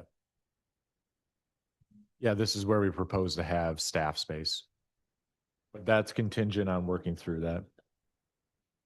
We can take this up after the meeting if you'd like, John. The second discussion will be on the annex building bid. Kyle, do you want to bring us back the facts and any contingencies? Sure. So this was a proposal from the Kennett Coatesville Theater Venues LLC. It's in alignment with our draft condo docs. The proposal is for a regional community theater. And the offer was for $405,000 against the appraised value of $880,000. There are a couple renderings if we want to see them, but that's the gist of it. And again, a representative is here if there are additional questions about that proposal. That's correct. Ms. Gaver, would you like to represent? Hi, I'm Mary Kay Gaber. I'm an attorney with McRae Harvey, and I represent the bidder, Kennett Coatesville Theater Ventures, for this project, as well as the Hubs for Arts and Culture, which is bidding on the third property, and they really are contingent bids. So they're, it's a joint effort. So I don't know how, Kyle, you want to look at them, but I think it is important to understand that they're contingent on each other. The vision is to build the Carriage House into a place first where the organizations can meet, can do lessons, can do their programming while the theater is being built and can be activated as a performance space. So I have, my clients are here tonight. I don't know if they want to come up, who have been working on this for about 3 years now, and have done a lot of hard work to build up relationships with other nonprofits in the area. So I've Richard and Angeline May. I don't know if they want to speak to it, if people have questions. And then we also have the nonprofits that are a part of the hub are here as well.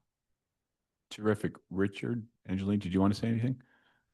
I'd like to just recognize the Kennett Flash. If you might just raise your hand. Great.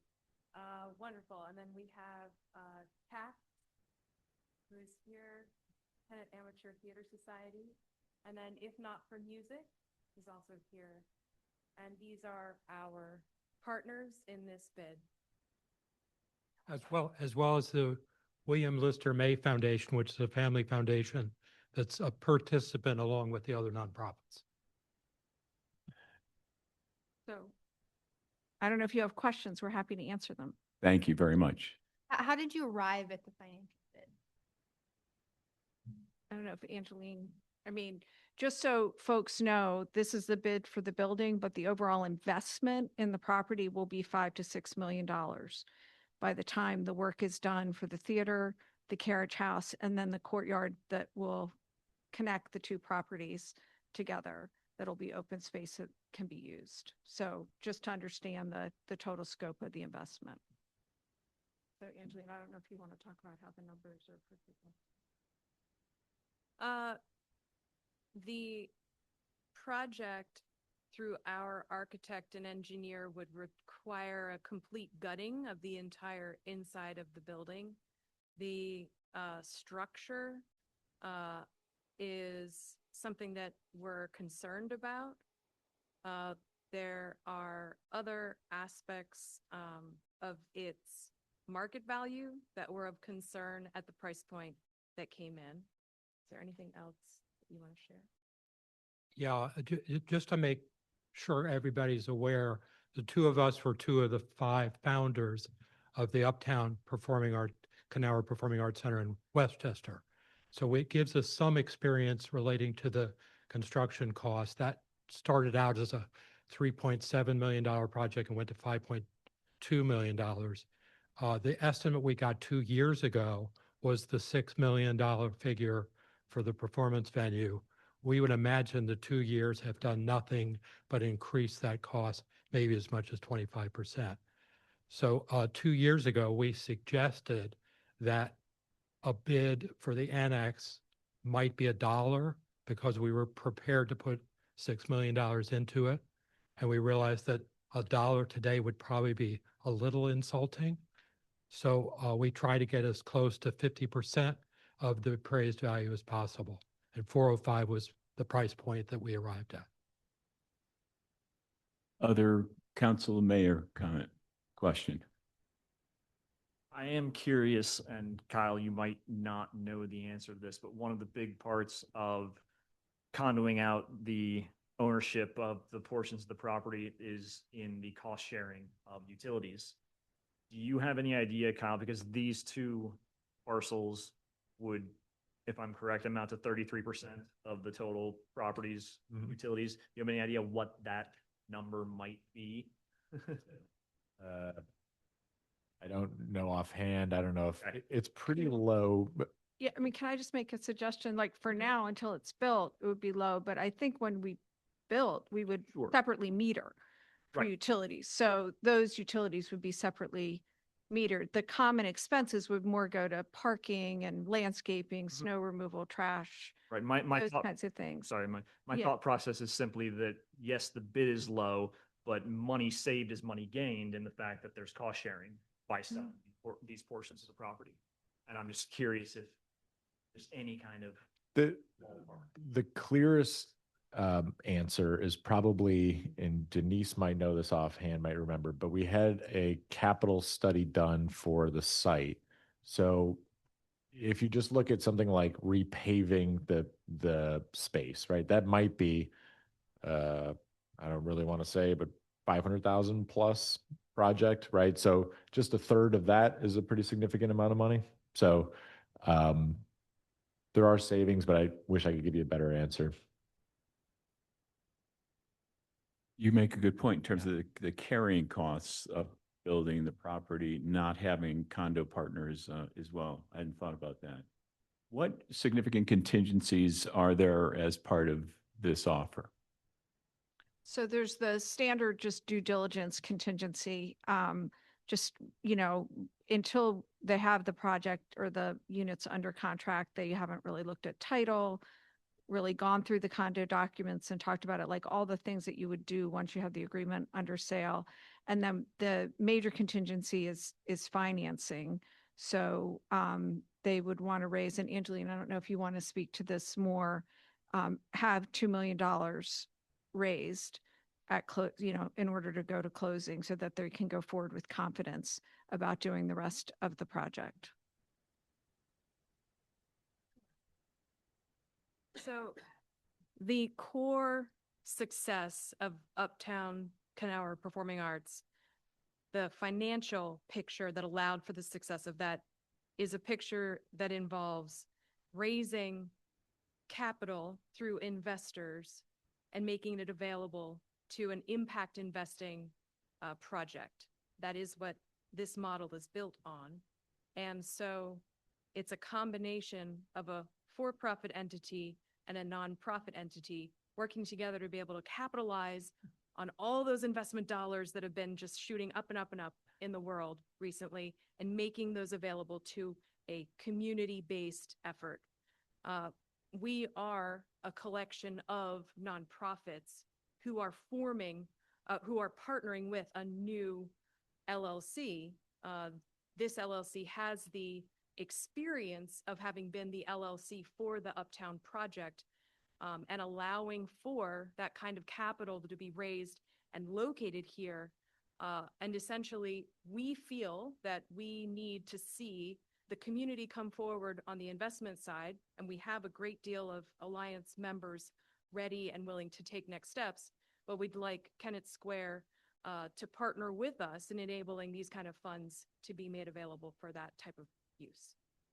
Now, you've done this already in Westchester. How has that worked out? The theater opened in 2017, and we had a slight stumbling block by a pandemic. The sale of the building was supposed to take place from the LLC back to the nonprofit at the end of 5 years, and the pandemic postponed it by 2 more years. So 7 years after the theater opened, the nonprofit was able to acquire in full the ownership of the theater from the LLC. Let me mention one other thing. We used tax credits as a significant part of the fundraising for the investment capital in Westchester, and we believe we can do the same thing here. The architect that we've hired out of Philadelphia has tremendous experience in historic tax preservation and tax credits. And we would imagine that this probably would be qualified and be a large part of the return on capital for these investors as well. I have a question. In the event that, there's a contingency that you would raise $2 million. But that's not all the money that's needed to renovate the building. So one of the kind of nightmare scenario for me is the building is sold and then you have trouble raising that capital and then it just sits empty, which would not meet our goal as a council to really activate. We want to return, we want our capital back, but also as much as we can get, but we also want the space to be used. So can you maybe I'm going to start by asking Kyle, has staff considered this risk? We haven't gotten that far, so I'm curious to hear their feedback. Well, I was just going to say, if it makes you nervous, it would make us much more nervous because we're suspended in a project with $2 million having been invested or $3 million on our way to what a price tag that might be $6 to $8 million. I understand your concern. My experience, admittedly, Kennett Square is not my home community.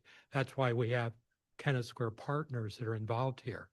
But for the renovation of the Westchester Public Library, I was able to raise sort of an emergency $600,000 that enabled us to finish our modest $2.5 million library renovation.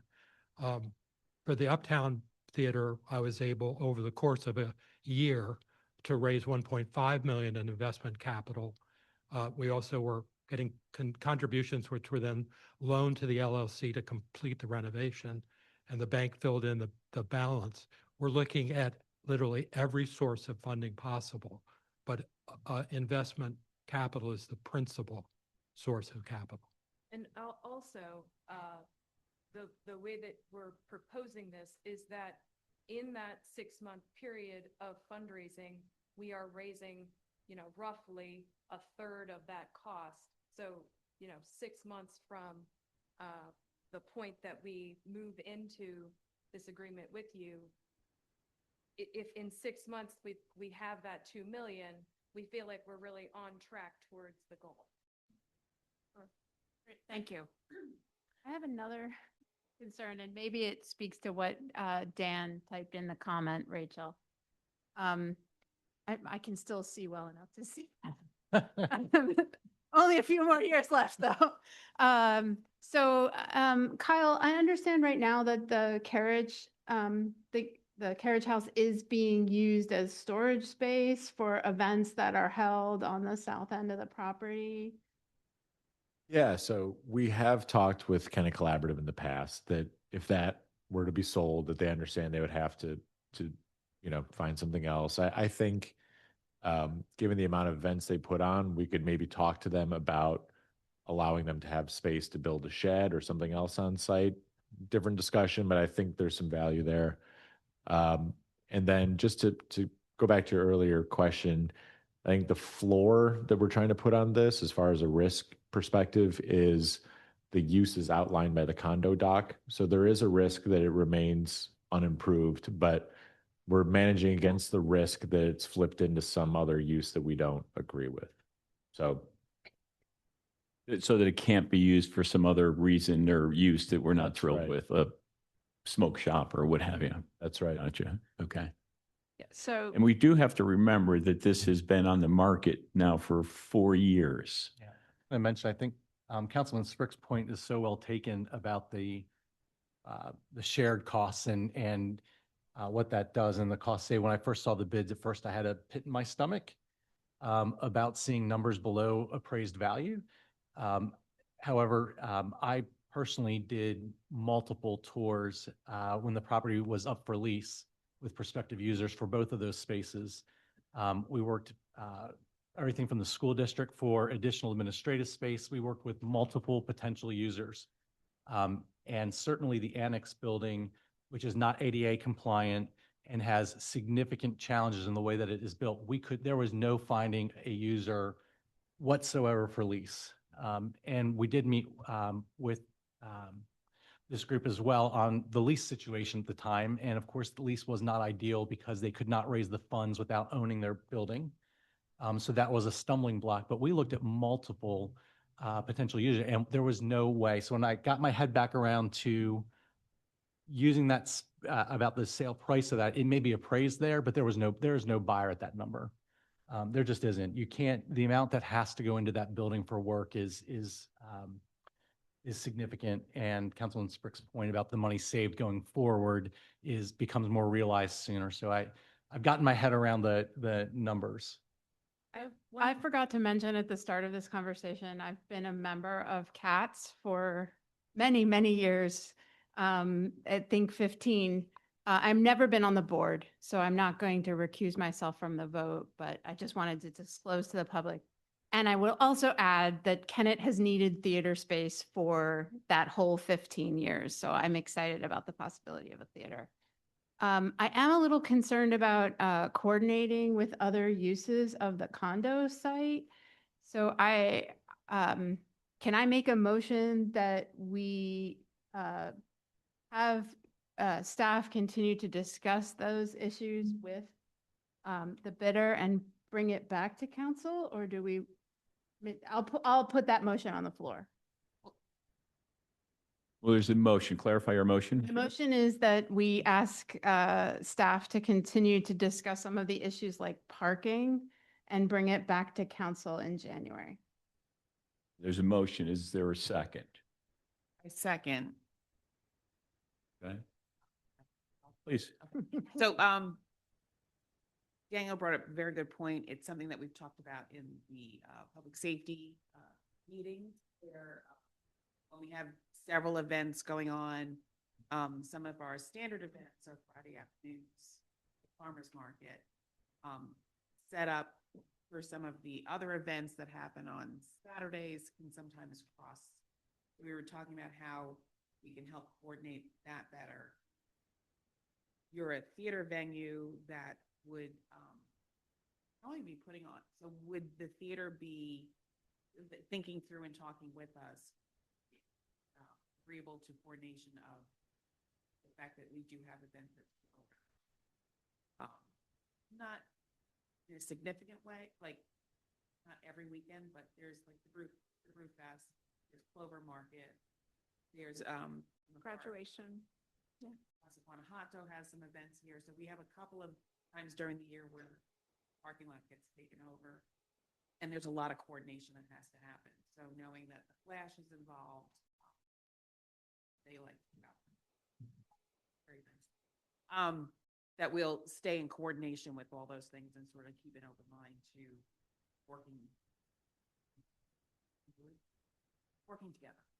Yeah, so I'll just say, and in full disclosure, I've been very involved with Kennett Collaborative as well. So they know I've said, okay, I'm putting my Kennett Collaborative hat on now when I'm talking to you about this with my clients, and they understand the issue. They understand the importance of the collaboration, and the condo documents are actually, you can tailor them to any need. So there is a real opportunity beyond even unit ownership to talk about joint use and planning and having a calendar and all of those things that could be very useful and helpful to everyone. So I know that there's a commitment to that, and that was part of the real commitment to bringing in the Flash and bringing in the other groups that are embedded in the Kennett communities that are where we have graduation first Friday in June. We have, all these other events that we need to consider. Big events during the holiday season where they bring a lot of people into probably will be bringing a lot of people as well.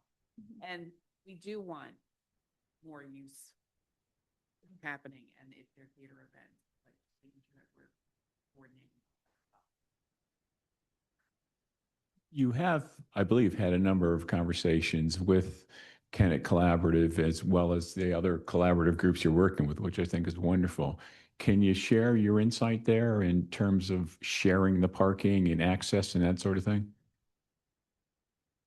Let me make one comment that the board of the Hub for Arts and Culture, which will be running the theater, in other words, the nonprofit that will be running operations, will be composed of these different community partners. In other words, Cats would have seats on the board. The Flash would have seats on the board. If Not for Music would have seats on the board. The William Lister May Foundation would have seats on the board. So these area nonprofits are all collaborating already. And I think the Kennett Collaborative would be naturally collaborating with these other collaborators. So I think it's just a very natural working together that would result here. Add something we've talked about that's in the same vein as that, is adding into the master document a list of events that the borough has had every year, as well as CACS's to pick up events, and we would include events from the theater group. It's a little odd to have specific events like that in a condo doc, but at the very least, we figured that's a way to get us off the ground for the first couple of years and give everyone some comfort that those events are set aside. I mean, it's drafting a document that's going to be recorded and is going to live on forever. I'm not sure you could do that, or you could say the events that are approved by the council through its process and be more flexible and just have a scheduling. I mean, it's not unlike trail use in other condo documents about open use and coordination. I mean, there are definitely ways to build it into the condo document, and this group would be very open. And I've said to you, Kyle, like, we need to talk more about how this condo is different from other condos because of the public use. And we can figure out the words to do that well, I think, and to make sure we have the right people. But just so everybody understands, a for-profit will own the annex and own that building and develop it because of how the financing works. But it will be managed by the nonprofit hub, and they will be the ones doing the programming and the theater. So there is that control there as well. So I think you have two really strong ways to control that. Thank you. Sam, Timothy? Obviously, there are houses down there too, and so I know, you know, in previous iterations of this discussion, Kathleen had said that sometimes there are the outdoor concerts. And, you know, we've had the rooftop ones over on the parking garage. So I just want to make sure that, you know, we kind of continue to be mindful of hearing residents in that area if they do have complaints, looking within certain hours or anything like that. Just because, again, we do have neighbors down there. So just kind of making sure that we're being mindful of that as well as.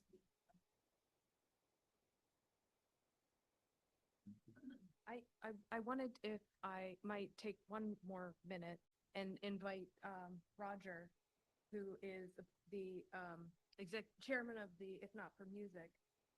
If you might speak to, there's one other aspect of this that just hasn't been widely shared, which is just the effect and impact of arts and culture on mental health and our health in general. Hi, thanks. I appreciate the chance to chat with you. I'm Roger Masalish. I'm chair of the board of directors of If Not for Music. And we actually have a pretty steady presence here in Canada already. Earlier this year, we donated several $1,000s worth of instruments and supplies to the Garage Community Center. And we currently have a number of their students in financial need that we're picking up the costs of music lessons. So viola and violin and guitar is coming in January. We just finished this year a series of musical performances that we hosted at the Flash. We are going to be a principal of the 3-day Kennett Jazz Fest coming this spring. And I just signed a contract with the Kennett Library for their venue for some of the performers. So what attracted me to this particular proposal was not just the idea of transferring a building from you guys to us, but it was the vision that both the theater and the music organization represents, because we can sometimes think of music and theater as entertainment, but we believe in our heart that there's the power to inspire, to transform people, and to actually even heal people. And so I started thinking of some of the transcendent benefits that this is going to realize for Kennett that goes beyond the municipal government collecting money for the sale of this building. And so, first of all, there's the influx of foot traffic that's going to ripple through the business community here, with people going to restaurants or going to bars, going to shops, going to the parking garage. But when you think of some of the programming that's going to include the performers, there's some very compelling data relating to people that are in theater, people that perform music. And especially if you look at adolescents, it includes things like decreased rates of anxiety and depression, an improvement in cognitive function. Students who participate in music have improved SAT scores. They have improved math scores. They have improved graduation rates. They have decreased absenteeism. They have reduced numbers of behavioral issues, and they have team building and self-esteem. Now, that transcends the particular business decision that you guys are making about transferring the building and taking money from here and putting it in your coffers. But there's a real price and a real tangential benefit to that. But just last week, there was a research article that came out that indicated that people who listen to music just 1 hour a day have reduced anxiety, reduced depression, and reduced pain, because the body produces these things called endorphins that are natural pain relievers. So when you then think about the residents of Kennett Square who are coming not just for entertainment, they're going to be having all of these other side benefits that have real costs associated with it. So what I appreciated was the vision that this represented, not just the transactional nature of the real estate. And I would just end my comments by saying I had invited Amadeo Gomez from the Garage Center. He's their musical director, to come and speak here or to be present. He's doing a dance rehearsal right now, but he gave me permission to say to you that he believes in this program. He thinks it's a wonderful idea, and that his experience shows that things like this are so important to the community. And so with that, I'll see if you have any other questions for me, but I can talk. Thank Anyway, you. thanks for your time. Thanks for your comments. Council, any other comments? There is a motion. Would you Sorry, reiterate? Bob, is this motion specific to these two bids, if you will? Because we already passed and sold the first one. Okay. Okay. Would you restate your motion? I'm still a little concerned about solving, I think we need to think a little harder about the parking situation. Especially for Friday, if you're gonna wanna have shows on Friday nights, and sometimes stuff needs to get set up in the parking lot on Friday night. So I would like to propose a motion that staff proceed with further discussions on both the bids for the annex and the carriage house to resolve some of these issues and bring it back to council in January. There's a motion. Julie, are you still seconding that? Or, oh yeah, was your, I'm sorry, your second, forgive me. I guess I should clarify, I'm comfortable with the price. Can I make one point? So the bid already says that we have to agree on the condo document before, that's one of our due diligence items. So that will be a part of the process, is going through the condo document and tailoring it to this use. So no disrespect, but I do think that it's already. Track my motion. Okay. Is there an alternate motion? Joel? I would make a motion to accept option 1 as put in the slides. Accept the bid and authorize staff to Move close the forward. sale. Correct. Finalize the condo agreement and close the sale. Contingent on the issues that have been discussed and need to be resolved. Contingent on buy-in from all entities on the condo docs. Yes. Yeah, including that. There is a motion. Is there a second? Second. Thank you. Unless there's any other discussion. Yes, forgive me. Public comment, please. And I apologize for the confusion. We've never done anything like this before. We're very excited about it, though. I do have a general comment for the council and all the other potential bidders on the property. Kennett Square is a very walkable community. It's one of the things that makes Kennett Square great. This Your name? Patrick McKenna, 216 Center Street. This property is not a walkable property. There's no dedicated entryway for pedestrians, and there's no way for pedestrians to get around aside from wading through a sea of parking lot. So hope the borough, as a board member on the condo, considers that for future renovations, and the other tenants do too. As has CAX, from what I understand. There's actually a proposal that we're looking at to put an entrance off of South Union Street, a little further up from the South Street corner, to make sure there's no traffic impediment there. But you're very right, Patrick. Any other public comment? Forgive me. If not, there's a motion and a second. All those in favor? Aye. Any opposed?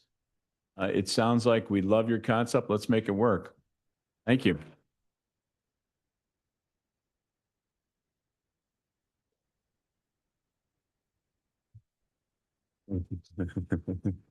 Yeah, Future neighbors. Kathleen just said, long time coming.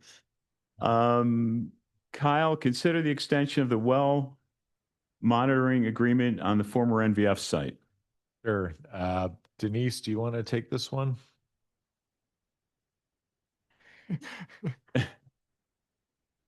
Okay, no, that's okay. That's okay.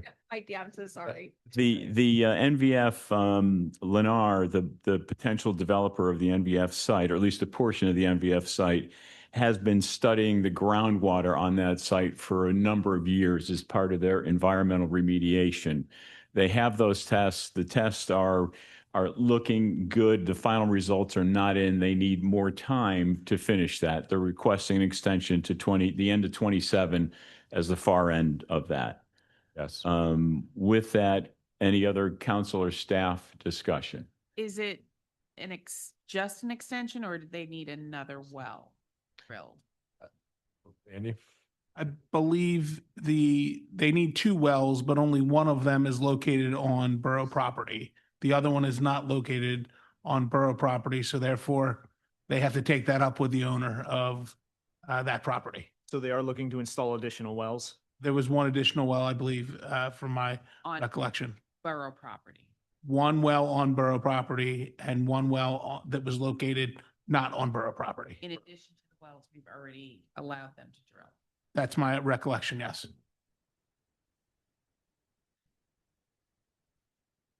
Forgive me, I didn't realize you were here. We can just go right to the. Yeah, sorry. Mike Brown from Lennar. So that's partially correct. So yes, we are looking for an extension for 2 years to continue testing off-site. So currently we have 3 pairs of wells that are located on borough-controlled property. We're asking for 1 additional well that would be within the road right-of-way for South Mill. In the road right away, but so will it impede traffic? No. or- Right, because it'll be in the right of way above the curb, not in the road. Other comment? Public comment? Questions? Is there a motion to approve the well extension agreement? I'll move to approve the well extension. Agreement. Thank Is there a second? Thank you. Unless there's any other discussion, all those in favor? Aye. Any opposed? It's unanimous. Thank you. Thank you. And Kyle, let's talk about our 2026 proposed budget, please. Sure. Rachel, would you mind bringing that up? Thanks.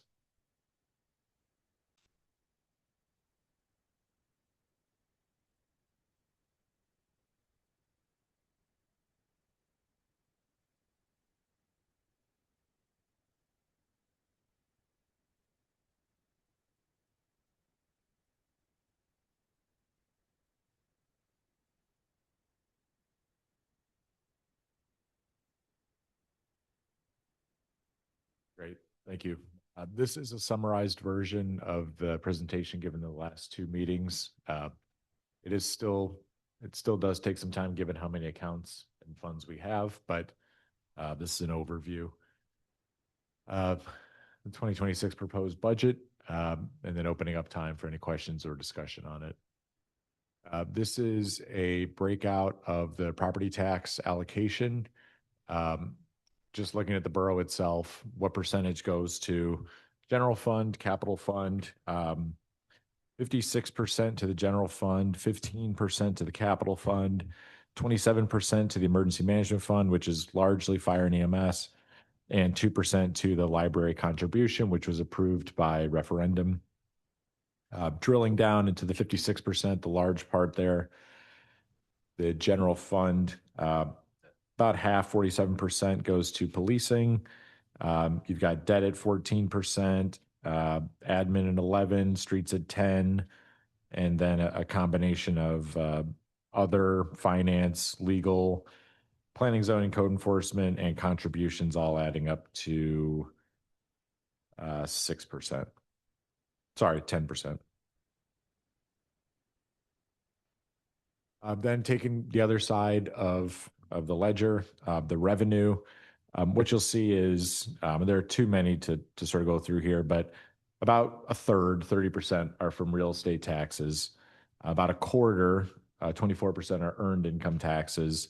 And then you have a variety of transfers coming back from other funds, which is them paying back the general fund for their portion of staff time or debt or building costs or things like that. We have some rental fees, some transfer taxes, but obviously the 2 main ones are real estate taxes and earned income tax, which is very normal for a municipality. Looking at the major kind of spending summary, this is really just trying to give everyone a sense of what changed from 2025 to 2026. We lost about 100,000 from the Genesis properties being reassessed at a lower number because they've been vacant. We lost from the general fund about 180,000, which is money that's staying in the other accounts because we felt like there was a more accurate way to document it. Policing costs went up about $300,000. Of that, maybe 20,000 was actual policy changes for just trying to be more accurate in the way we account for things that we've often gotten grants for. But the vast majority is regular increases, people opting back into borough insurance. So it's an increase, but it's not from clear policy changes. And then about 77,000 up in fire and EMS, which is per the contract we negotiated last year, which had us go up 5% for this budget year and has us going up 9% for next year. Just to clarify some of the numbers on the left there, we are using a deficit. That number is a bit higher after our recent numbers have come in, but we have accumulated a surplus beyond our resolution mandated surplus over the last couple of years. We try to budget conservatively and spend frugally. General fund taxes are proposed to go down 3%, but all in all, it would go up 3%. So the money that's going to the general fund is down slightly, but the overall impact to residents would be a 3% increase.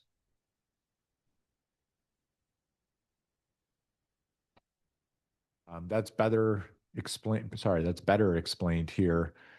You can see the emergency management fund, that's largely fire and EMS services, that went up per our contract. It was a bit lower last year, so you'll see it's up 19% when our contract went up 9%. That's because last year we got the number late in the process. So a portion of the general fund supplemented that fund. So that's why the allocation is lower. Last year, it should have been more than 2.75. Capital fund stays the same. This was a significant accomplishment of Borough Council a couple of years ago, setting aside funds every year. 0.2 mil stays the same. That was voted on by referendum. And you see the net impact there is proposed a 0.35 mil increase or 3.1%. So that was the general fund. As we dig into the various funds here, capital improvements needed, water main, Race Street work, water well upgrades. Denise can give more details on any of these we might have questions on. We're proposing a rate increase of 35%. In the water and sewer funds, we have not increased that number in a decade. It's very similar to our taxes that didn't go up for a decade and that we had to correct. The goal is to get back to small increases every year that track with inflation. A sewer fund summary, South Street Pump Station, SCADA upgrade, which is essentially the software that monitors the sewer plant, and wastewater treatment plant engineering for that upcoming upgrade. Proposed rate increase of 20%. I think the clearest example, it was not intended, but when you have a major pipe burst, you lose water pressure. That's the kind of thing that we'd much rather get ahead of and replace it intentionally, as opposed to it breaks and it's got asbestos pipes and people lose water pressure and it's expensive. So part of this is trying to set aside funding to fix these things proactively because it is more cost effective.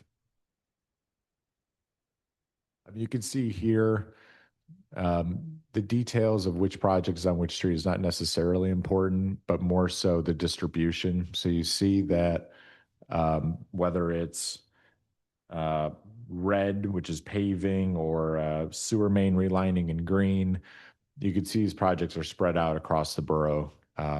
We intentionally try to be fair and kind of where we're investing money and really chase the largest issue first as opposed to any particular area. This is a couple slides here. I won't go through all of them, but I think it's important to note that the funding that council sets aside every year for capital dollars is often a match. And so we have a responsibility to go out and bring in outside funding to add to that. So we've got a couple slides here that show all of the awards over the last 4 years. and it's significant. It's about $9 million worth of grants, and then about 11 million if you include outside funding, which can be either donations or developer contributions. It works out to about 43 mils worth of property taxes. So you think of that chart earlier, 30% of your revenue comes from property taxes.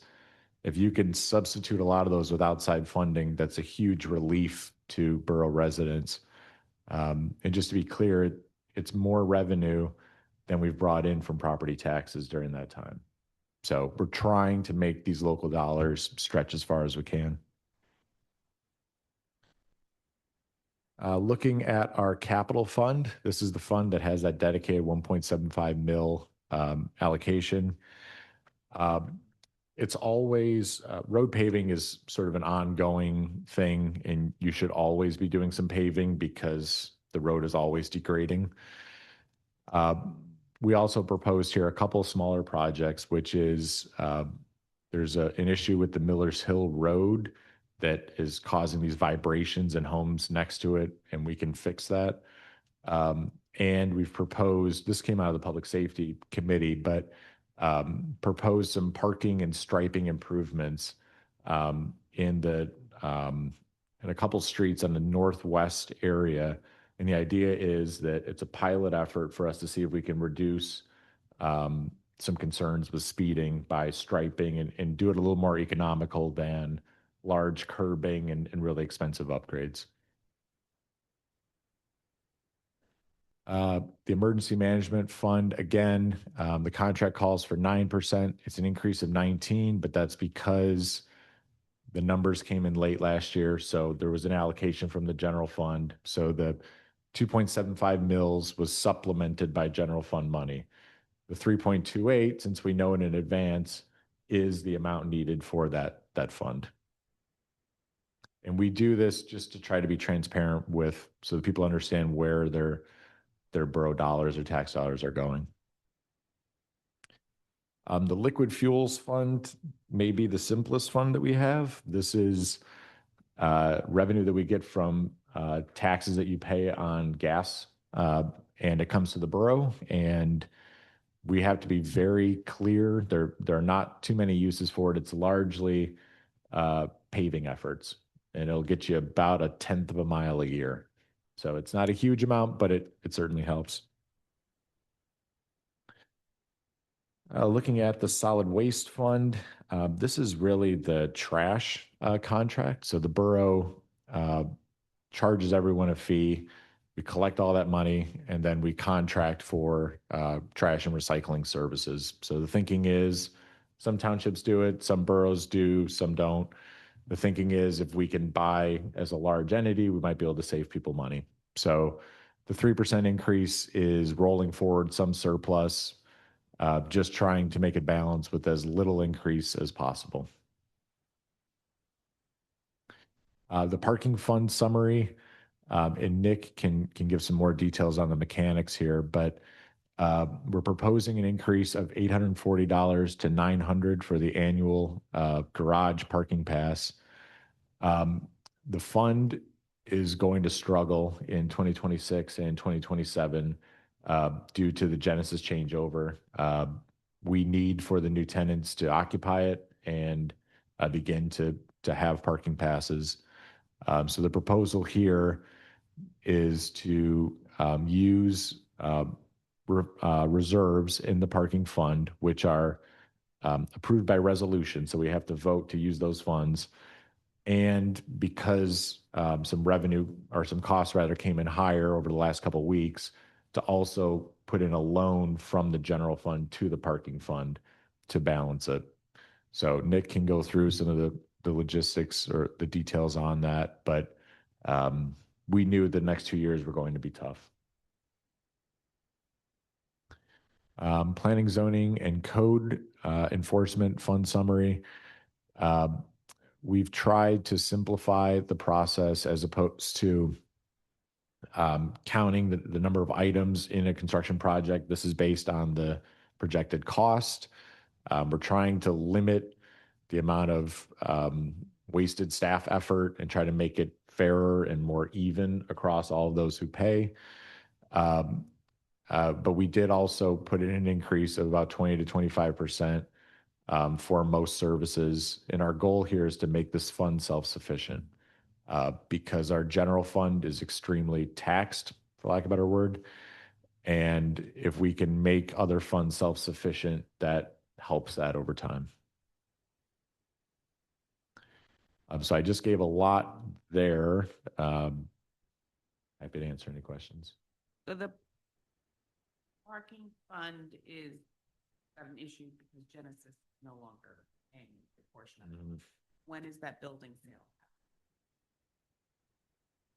I'm not sure. It's scheduled for March. So maybe, it could get pushed back, but it's approved by the bankruptcy court. And the last thing I heard, unless you heard different, was settlement's the end of March. Sounds right. Yeah. Yeah. My understanding is they have tenants that will Yeah. continue to stay on, so that there's not going to be a big, especially the 101 building, there's not going to be a big lag in them having. That's what I understand. That's my understanding. Hopefully. Yep. So hopefully we'll get some Yes. funding, and they're also taking over the funding issue. Great. Yes, they are. I forgot to mention that, but For to get built into the budget for 26. Like 27.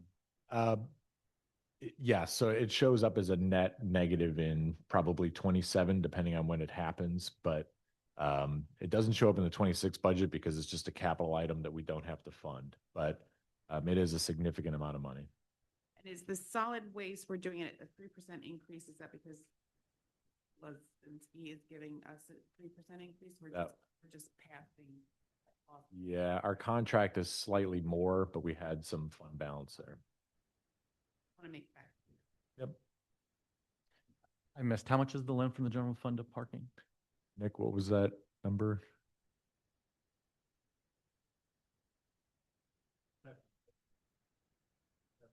$70,000. Go on behalf of the Finance Committee, any comments? Do not. Okay. Other council, mayor comment? Not a pretty budget. It's not one we're thrilled by, but you see the economic realities of where we are as well. Would invite any public comment, please.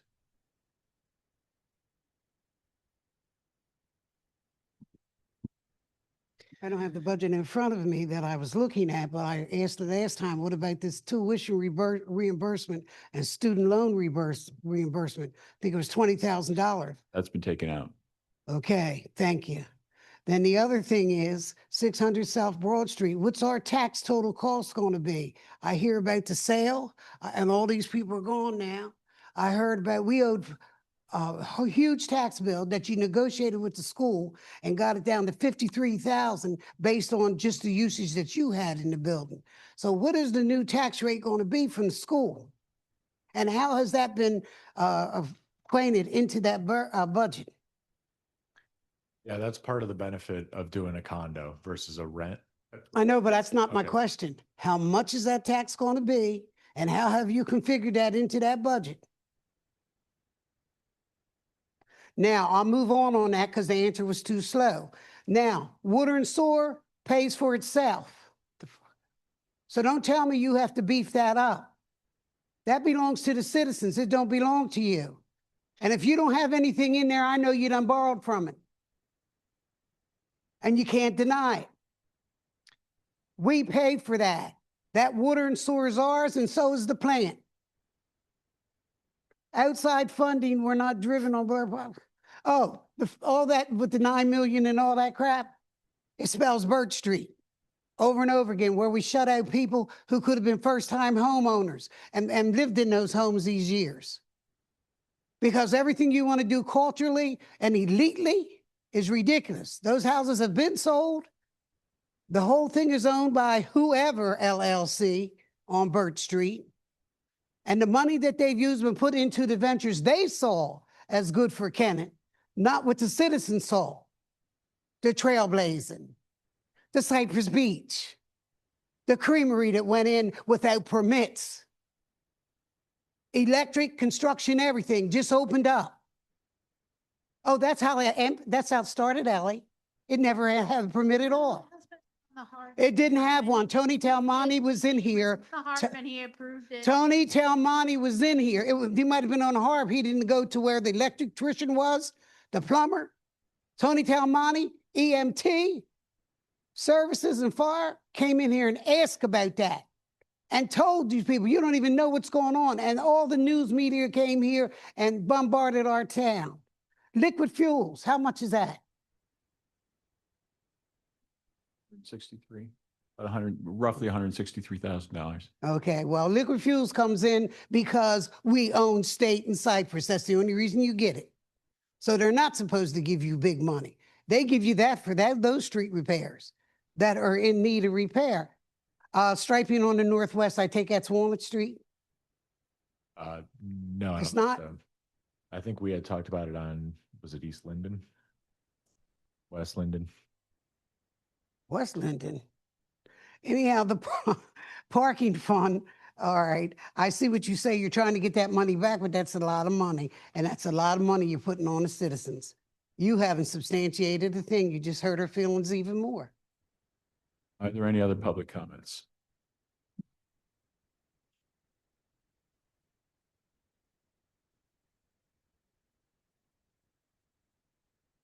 Troy Thompson, 612 D Street. Just a couple of clarifications. Or first, can we get the PowerPoint just posted to the borough site? That's pretty helpful. Sure. As far as the solid waste fund, again, I understand how you collect the funds to broker that on behalf of the residents. Does that also include any services extended to residents of Kennett Township? No, I don't Or is think it so. just the borough? No. Because I know when I talked to Kennett Township, they said it was in discussions around the North Walnut Street when they were doing that, whether the borough would also allow that service extended to them. So I Not just that want to I make know. sure this is just us, right? Yeah. Okay. I think you're referring to the sewer on North Walnut, not solid waste. No, I spoke to their actual inspection officer and they said it was in discussions, but they would like to use our sewer and trash. So that was them coming to me telling me that. So I just want to make sure we don't have any agreement on that. No. Okay, cool. Sewer, again, I'd asked about this once before and I talked to the Kennett Township engineer. They can't participate in any kind of bond fund raising because they are a customer. And even though it sits on their land, on this stuff that we have as increases, I still haven't gotten an answer, or maybe you've given it and I just haven't picked it up, on how does this translate to those residents in Kennett Township that will be using our sewer? Yeah, I think the answer is a lot more nuanced than they can't contribute to that. And so we've had those discussions. We just haven't come up with an agreement yet. But it's not as simple as one entity covers all of it. So my question I think is, your question is, if we're raising the taxes for the borough residents, are the other users of, is there a fair share? are they getting an increase as well? The current users will receive the same rate. So if the rate goes up for the borough residents, it will also go up for the Kennett Township or the East Marlboro. And that's why I just want to understand that they're not in a flat contract. No, it's across the board. Okay, so it's a shared burden that we're doing. Okay. And the last thing, and I brought this up multiple times, around the leased parking spots that are on West State Street. Have we ended that lease? No, we haven't. But we should bring that back to council. Okay, that's been brought up for 4 months now. And it was committed that you guys were going to end that lease, because right now I think it's in a 10-year lease unless the borough pulls out of it. Can I get some kind of action that this actually happens? Because now we're 4 months. I don't recall the council ever agreeing to end that lease. I You mean, we can actually did. certainly, no. We Yes, can you did. certainly, You said no, you tasked it to him. no, to look into it, absolutely. To end that lease, no, we haven't discussed that. To look into it, yes. So if that's what you're asking, yes, we absolutely should. Okay, so what does looking into it mean? Review the terms of the lease. Council came in, not him, the other attorney. Crotty came in and said that the specifics on that lease, I think it was 4 months ago. So you've had the information for 4 months.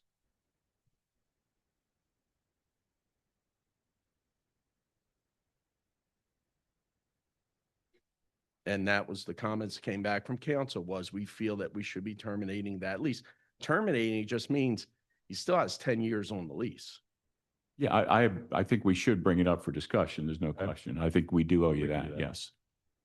Okay, so can I have that in January? Can the residents have that in January? Is that reasonable? Put that on the agenda? We could prep it for January. Okay. All right, thanks. Any other public comment? Is there a motion from a council member related to the budget for 2026, proposed budget? I will make a motion to approve the proposed budget. Is there a second? Any other council discussion? All those in favor? Aye. Any opposed? Any abstain? The budget passes. Related to that is item number 14I, which is to consider establishing the borough general millage tax rate for calendar 2026 at a tax rate of 11.8 mils on each dollar assessed value, or in other words, a rate of $1.18 upon each $100 of assessed valuation of taxable property. Is there a motion? Thank you, Julie. Is there a second? Second. Thank you, Ellie. All those in favor? Aye. Any opposed? It passes, certainly with some reluctance, but reality. Next item is J, considering of the 2026 council meeting schedule. The new council can certainly adjust it, but just setting it for advertising purposes. September. So Wednesday and then a Monday? Yeah, I guess it's Labor Day, Rachel. Yeah. I've just like never done it Wednesday then, but It's just to make it so it's not in the middle of the month. Was hoping not to take it so late into the month was the concept. And I'll also point out, I think on most people's versions, that it does say January 5th is our meeting in January, not January 5th and 2nd, just to clarify that. So for everyone's knowledge, the meetings remain the first and third Wednesday of each month, except to accommodate holidays such as the 4th of July or Labor Day. And in July, August, and December, there's one meeting planned. We can always hold another meeting, but that's what's planned right now. In January, right, as well. Thank you. So with that, is there a motion to accept the proposed 2026 council meeting schedule? So moved. Thank you. Is there a second? Thank you, Sam. All those in favor? Aye. Any opposed? If you'd like to comment, sure.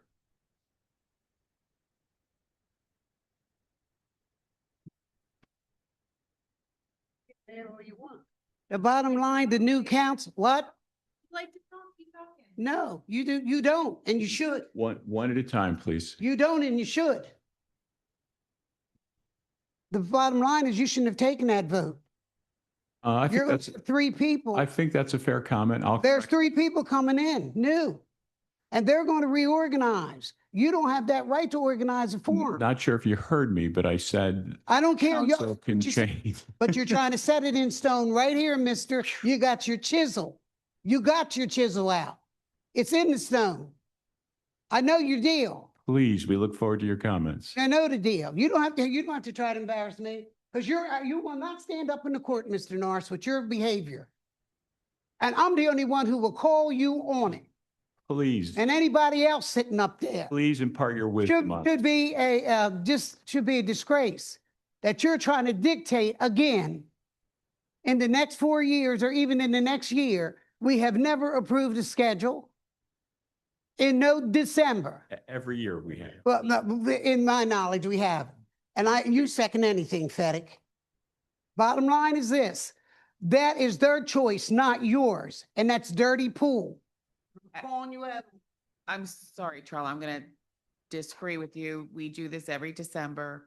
It is required for Rachel to do the calendar and put it into the record. He did comment that this is up for change with the new council. He did say that. You said, I heard what you said. But you went ahead and did it. We're required. Not fun. We are almost set in our schedule. And he didn't do that. He voted to change it to Monday, Wednesday, 4 years ago. Okay, so that's, it's that argument. We're on different We're on planets. different argument. Andy? I mean, the Borough Code does require that we set the meeting schedule and publish it, advertise it each year. And that's generally done at the December meeting. And I will agree with you, Charlotte, that there should have been public comment before the vote was taken. However, we do need to do this, though, in order to align with the requirements of the Borough Code. Entirely, and I apologize to everyone here for not having public comment first, so let me retake the vote. In fairness, is there a motion to accept the proposed 2026 council meeting schedule? Thank you. Is there a second? I'll second. Is there any other public discussion? No, thank you. Is there any other council discussion? All those in favor? Aye. Aye. Any opposed? Any abstentions? Thanks for correcting my error. It's nice to apologize when you make a mistake. Next item of discussion is the unfortunate acceptance of the resignation of Andy Froning. As I mentioned earlier, Andy, for personal and family reasons, is no longer to serve on our Planning Commission or the Historic Architecture Review Board. So he's tendered his resignation effective immediately. Is there a motion to accept that resignation? Thank you. Is there a second? I will second that. He's been a great asset to both the planning and the heart.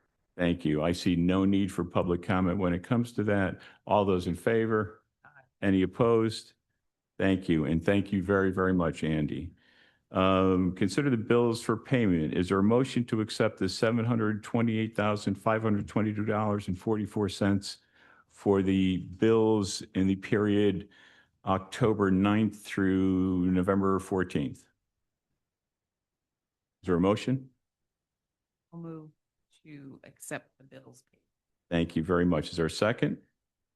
Thank you, Julie. Council discussion, mayor discussion, public discussion. No discussion. All those in favor? Any opposed? It passes. It's unanimous. Item M, consider November 3rd meeting minutes. Council discussion? Is there a motion to accept the November 3rd minutes as presented? Moved. Thank you. Is there a second? Thank you, Sam. Maybe your last motion as a council person. All those in favor? Aye. Any opposed? The minutes pass. The November 5th minutes. Is there a motion to approve the minutes? I'll move to approve the minutes. Is there a second? I would like to offer one edit, Rachel.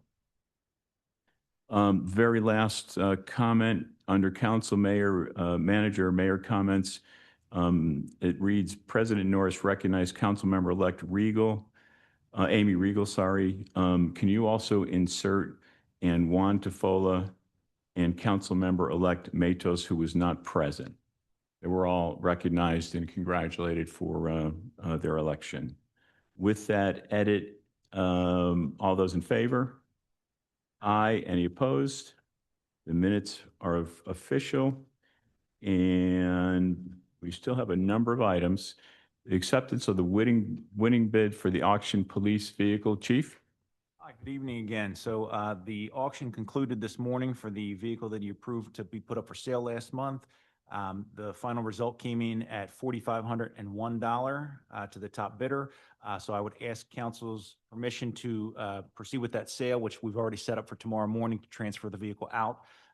And one caveat I would ask for is if they don't meet me at the agreed time, that we'll move on to the second bidder, which was $4,500. So just a $1 difference.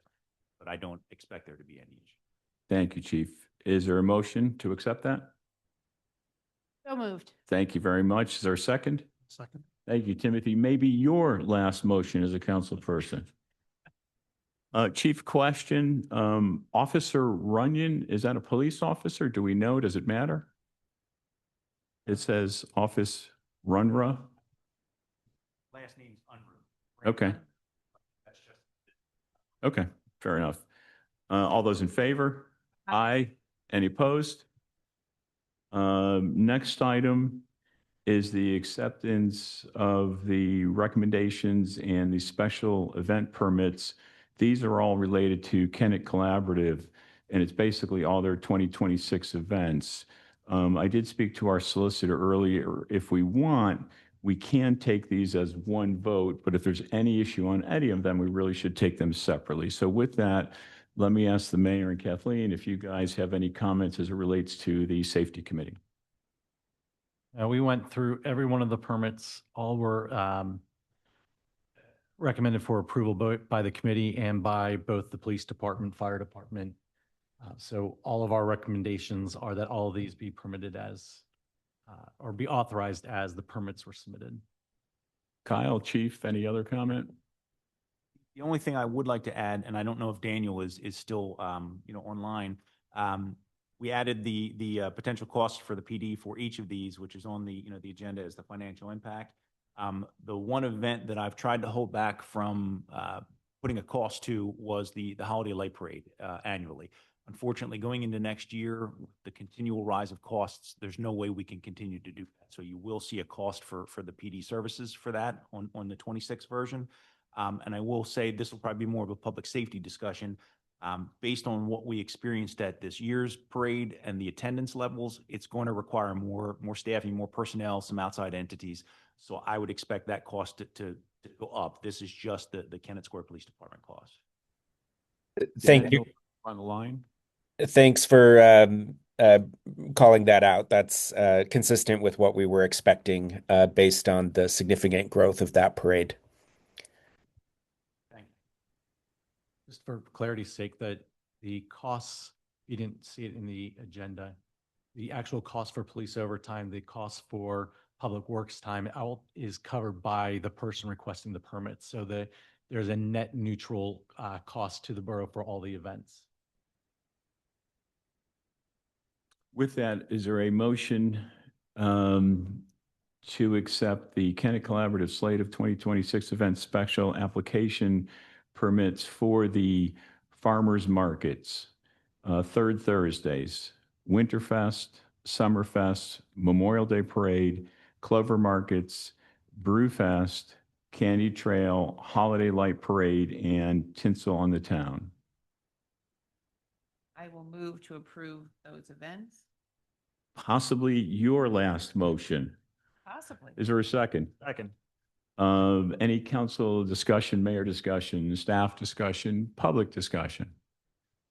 If not, all those, no. All those in favor? Aye. Any opposed? It passes. Thank you very much, Daniel, to you and the organization and all of your hundreds of volunteers. Much appreciated. That's the end of the formal meeting.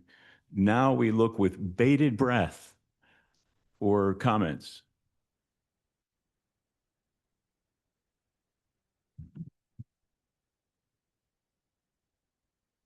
In the fact that I had a time constraint, I want to finish about the individuals who lived here, who deserve to have recognition, even though you've taken your vote, because it's an injustice to them that their names are not mentioned and it's not said. And as I was closing, Donnie Webster, who was a renowned athlete nationally, died from a debilitating muscle disease. Unfortunately, great athlete as he was. I was talking about also, I didn't get to say Howard Lindenkamp, who was one of the students at the school when we went, who also died in Vietnam and was also a Kennett Square person that gave his life, who told his parents, because he was a, I forget, switchboard operator, that he would go to Vietnam in place of his brother because his brother didn't have that safe of a job. He was infantry. And what happened to him, Howard? It was a bomb on the barracks. So, you know, even though he had a safer job, he paid the cost. They're real heroes. Norman Lockman, as I'll go again, a Pulitzer Prize winner, started here at the Kennett News and Advertiser paper, went on to the Boston Globe where he got his Pulitzer Prize, and finished at the Delaware Journal as an editor. Very astute, has come back here and spoke to either the Rotary or one of those clubs, but died of ALS also. We can go on and on. Mr. Mayor Kramer lived on Birch Street, put great efforts into Anson B. Nixon Park. We have heroes here that stood head and feet above the recommended person. And that's why I said he can go to the back of the line, take a number. And I don't think it's fair because we have a climate in Kennett Square of promoting elitism and our friends or people we feel comfortable with and to run the others out. That's what's happening here. Not only through the civic life, the social life, and the housing. And by the way, we always name our streets off of flowers and trees. It wouldn't have hurt to say we had noted people, infamous people, that came from Birch Street collectively. Is there any other public comment?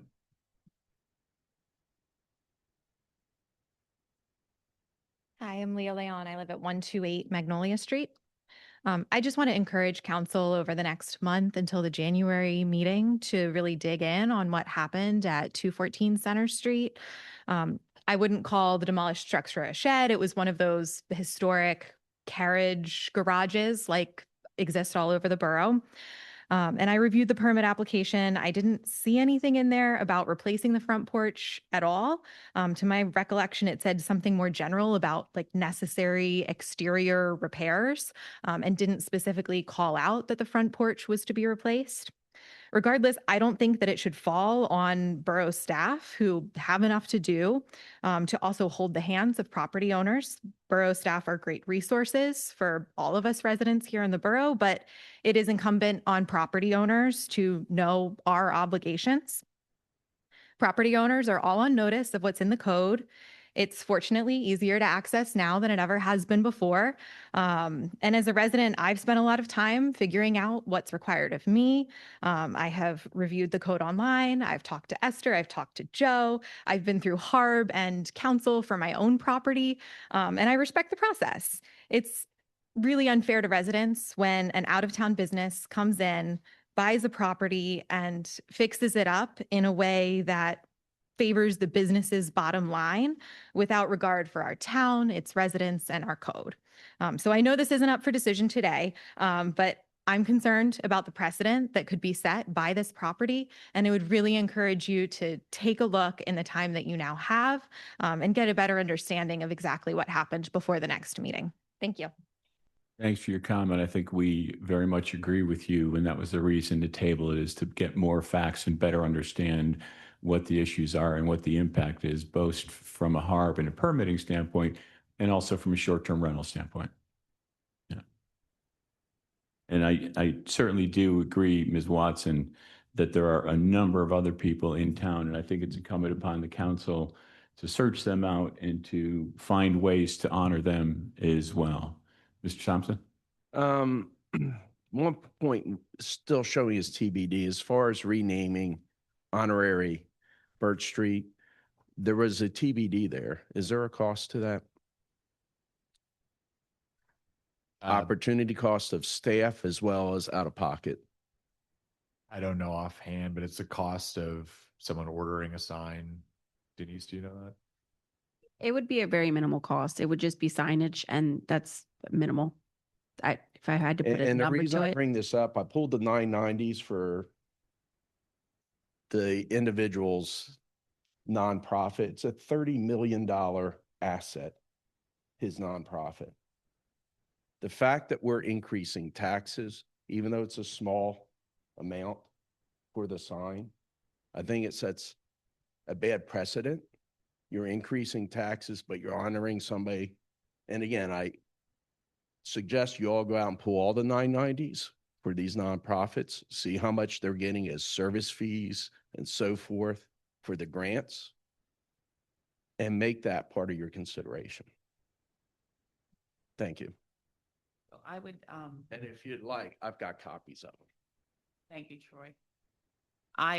Bob, you know, I suggested this, and I do think that going forward, there's an opportunity for us to ask the residents if there are some names and streets that would also be beneficial to sort of start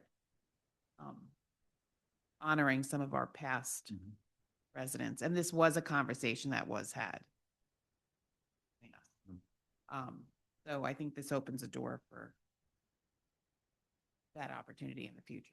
Agreed. Any comment, Kyle? Hey, Mr. Mayor? Can I make one other suggestion on that? Yeah. My father was honored in Smyrna, Hometown Heroes. You may just want to evaluate that, figure out if that's a fit for the town. Some of the other Flags. municipalities, you'll see that. Banners. The banner gets with a photograph, what they served and so forth, Yeah. because I think that's a very compelling case of what you're saying. The mayor of Smyrna is the one that presented and did my father's. But I think that's a very good idea because that's that 5% that serves and getting some of those signs around. That's a great idea. Any other council comment? Oh, I'm sorry. There's other, forgive me. Patrick McKenna, 216 Center Street. My neighbors and I have already contacted the council regarding our concerns over the legality of the short-term rental policy and the negative impact it will have on residents. The borough is permitting entire single-family homes to be converted to Airbnbs anywhere in the borough, and I don't think this was made clear when the ordinance passed. Given those concerns, I would like to request that this issue be on the agenda for a future council meeting. Until then, I'd like to ask the council to consider recommending borough staff pause issuing any more STR permits. There has been confusion among borough staff, and permits have been issued to properties that don't comply with the STR ordinance.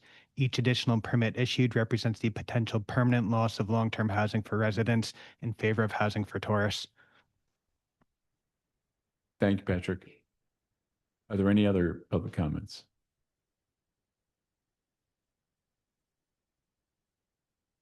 Hey, everybody. I'll keep it brief because I know everybody wants to go home.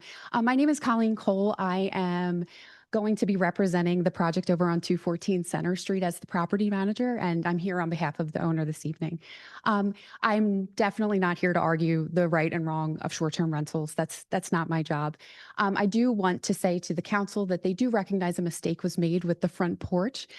Following the HARB meeting, we started the project underway to replace the posts that were square, bring them back to historical relevance, and then take out that third post as being asked. So, but the hope is that by the time you guys meet next month, that project is complete. And then all of that will be null. The shed project was done. As Lexi mentioned, it was not required to have a permit. They didn't do anything to be hurtful to the neighborhood or the history of the neighborhood. But we are here. We want to be present. We want to be good neighbors. And so I just want to make it, abundantly clear that we're here. We're open to suggestion. We want to do the right thing. And while a mistake or a miscommunication, whatever anybody wants to call it, happened, we want to make it right. So we're not here to fight anyone. We're not here to upset everyone. And the beautiful history we actually want to add to it. So thank you so much. Thank you.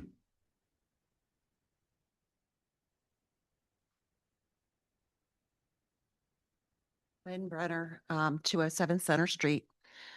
I support what Patrick McKenna just said as far as, I'm happy to know that council's going to start looking into this short-term rental issue. I'm concerned, I live across the street from the property that's being discussed, that I think it's 214. I moved into Kennett Square 17 years ago because I like the sense of community. And actually, I lived in a rental for 7 years. And then I thought it was temporary until my daughter graduated from high school and college. And then I decided this is where I belong and this is where I want to be because I know my neighbors on both sides. They're elderly. And across the street also. They've been long-term residents, very long-term residents. And I'm actually one of the younger people, one of Pat and Jackie on our block. And, I really enjoy this caring community. I've lived in two different houses in Kennett Township before moving into the borough. And this is the most community I have ever experienced in my life. My concern about short-term rentals is that my neighbors are elderly. What if they sell their properties? How many short-term rentals are we going to have here where there's a revolving door and I don't know my neighbors? And is that what we really want for Kennett Square? I think we need to have some kind of a limit. And I know this is for another time.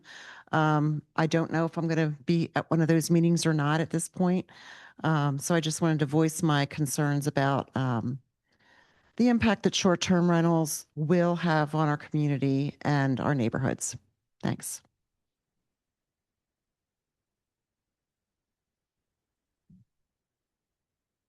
Hi, Jackie McKenna, 216 Center Street. I just wanted to comment on the property 214 Center and the process that it's going through. Today, they were supposed to be getting a certificate of acceptance when the HARB presentation was presented, but that's been delayed till January. So they should not be doing the work on the property until after that. That's a Lexi question. I'm not sure. Can they work on the property?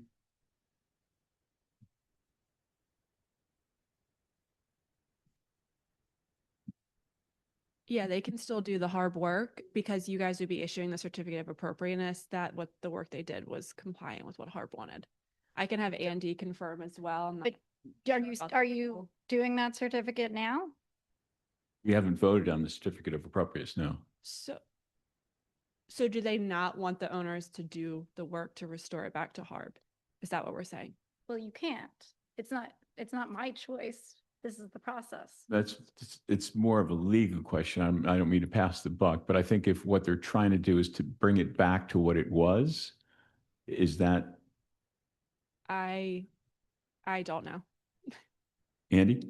Sure. My understanding is the HARB has issued recommendations. Council has not decided what those recommendations, either accepted them or changed them or made recommendation on them officially. However, the recommendations that you haven't made in my review of the report dealt more with whether or not there was going to be fines, et cetera. It's not necessarily that they are not going to accept the work requirements that needs to be done to fix the property. It's certainly not as if the council is going to say, don't fix the property and don't put it back the way that it should have been had you gone through the hard process. Okay. I thought you needed that before starting any of that. Yeah, my understanding would be that the applicant would come up and you guys would either approve what HARB is recommending or you would consider the applicant's recommendation to keep the square post. So if the applicant is going to do what HARB recommends, I don't see why there would be any concern in them doing the work.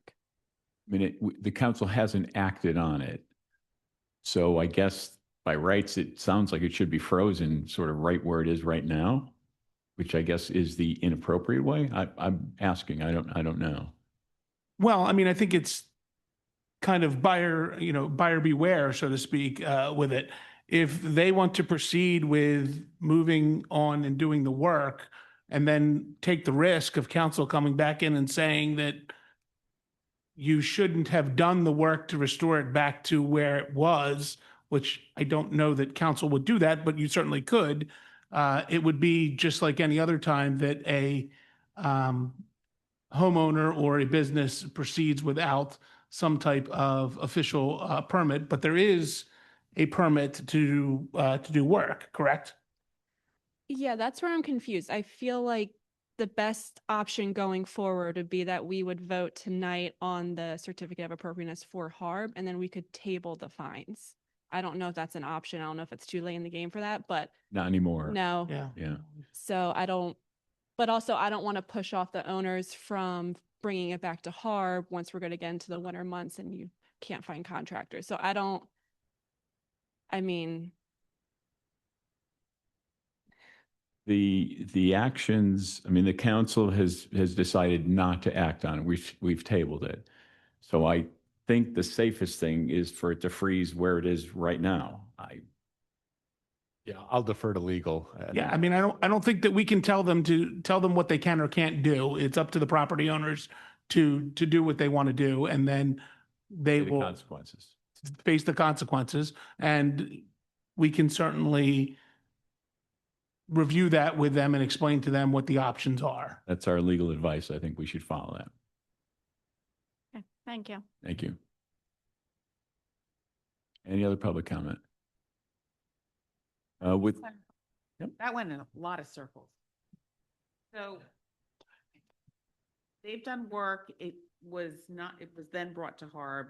Harb told them to put it back, the posts. Correct. To be Yeah. clear. Put the posts back to round and only two. We tabled what portion of this? all actions. Yeah. One of the reasons that it came up to be tabled was because to be able to have a comprehensive response to all of the concerns and not have it piecemeal.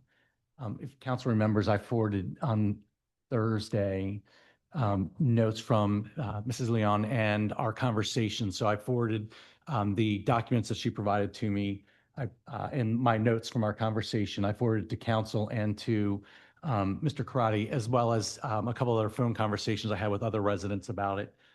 And when it came up earlier, I think the question was, can we keep taking things in piecemeal and snippets, even though they are separate issues, or do we take a pause and look at everything in the global piece and do it? And the answers that we got back from the solicitor on Friday was, these are really important points that we have to have conversations on. And certainly council could tonight say, we'll give the certificate of appropriateness or we'll levy fines. My personal opinion is that this is complicated, that has a lot of interest from folks, and it should be taken in totality on there. And I think that's the most important thing, is that everybody's input is heard. And even though they're separate and council could look at it, I think it's important. The concerns that were raised that I shared with council was that they feel that things were piecemeal. Like there's this train going and one thing gets approved and then the next thing gets approved and there's no global picture to it. And I think by pausing the decisions doesn't stop them from doing their work. Like they can come back and then be in trouble, and say, nope, sorry, we want you to do this, this, and this, and they're gonna have to go back and do it again. But I think it's critical that our solicitor weighs in on the points that were raised by the residents, very specific legal points. And I think it's very important that we look at the totality of the conversation, even though you could pick at it. I think we're missing the spirit of what the residents have brought forward, which is we want this entire thing looked at. And that's why I asked for that consideration. Like, I wanted it rehashed so that we understand what's going forward, because there's a lot of questions out there. And I think we need to give it didn't feel like a clear response. It felt like a very. I'm sure Lexi is confused, they are separate. It was important to me, and certainly it's not my decision. Council has to vote on that.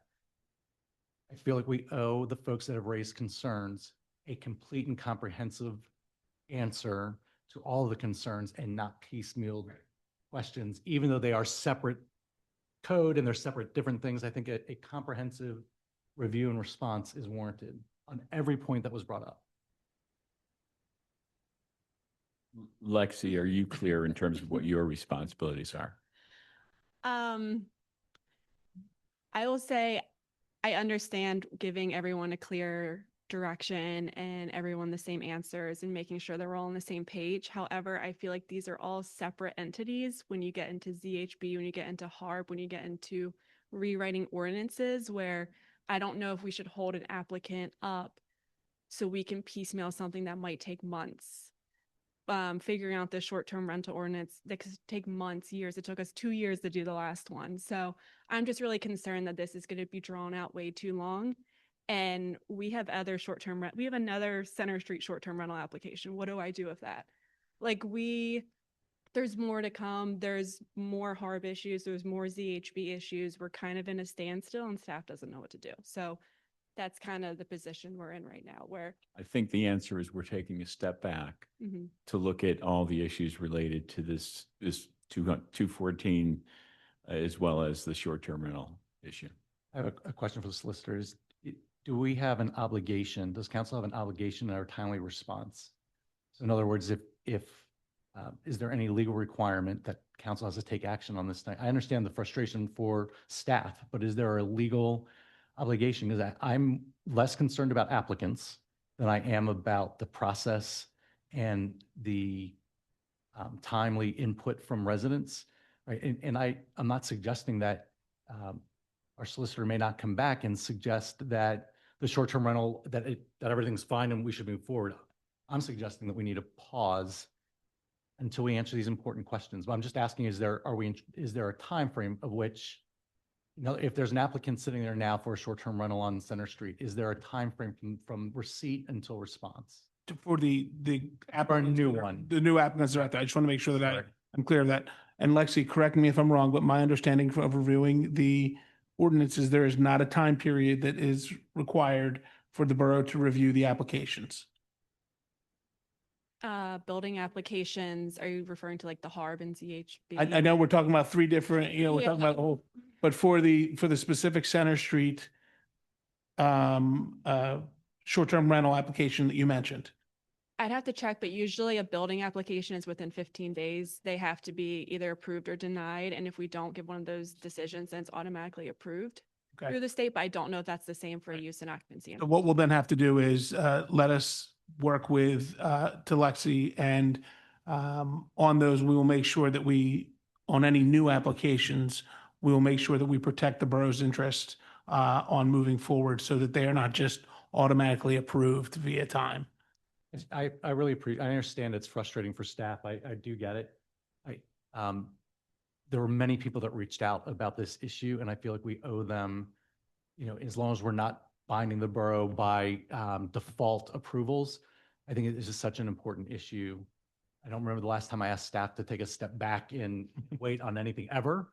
I feel like this, a 1 month pause, and it's critically important that people feel that their legal arguments were heard, that their concerns for their neighborhood were heard, and I made promises that I would represent that to council. We're hearing the sentiments, so we'll defer to that unless there's some real issue that's going to come. And we can always call a special meeting if it's absolutely necessary as well. And I would clarify, I think answering the residents' legal questions about the current code is a separate issue from changing the code. And I think the residents that I've spoken to all understand that changing the code would be a completely different thing unrelated to this property. Yeah, I'm not suggesting that we're going to answer those. Yeah, but specifically, yeah. That we want to answer the residents' specific legal questions about what happened with this property against the current code, but that I've heard requests that we take that up in the new year. For sure. But it would be, as you point out, a long process, but totally separate from what happens with this particular house. Is there any other council comment? With that, remind everyone that our next meeting with our newly seated council will be on January 5th. And also would like to once again sincerely, on behalf of the 7,000 people that you served, say thank you very, very much, Sam, Timothy, and Kathleen. Much appreciated. God bless and happy holidays, everyone. Thank you.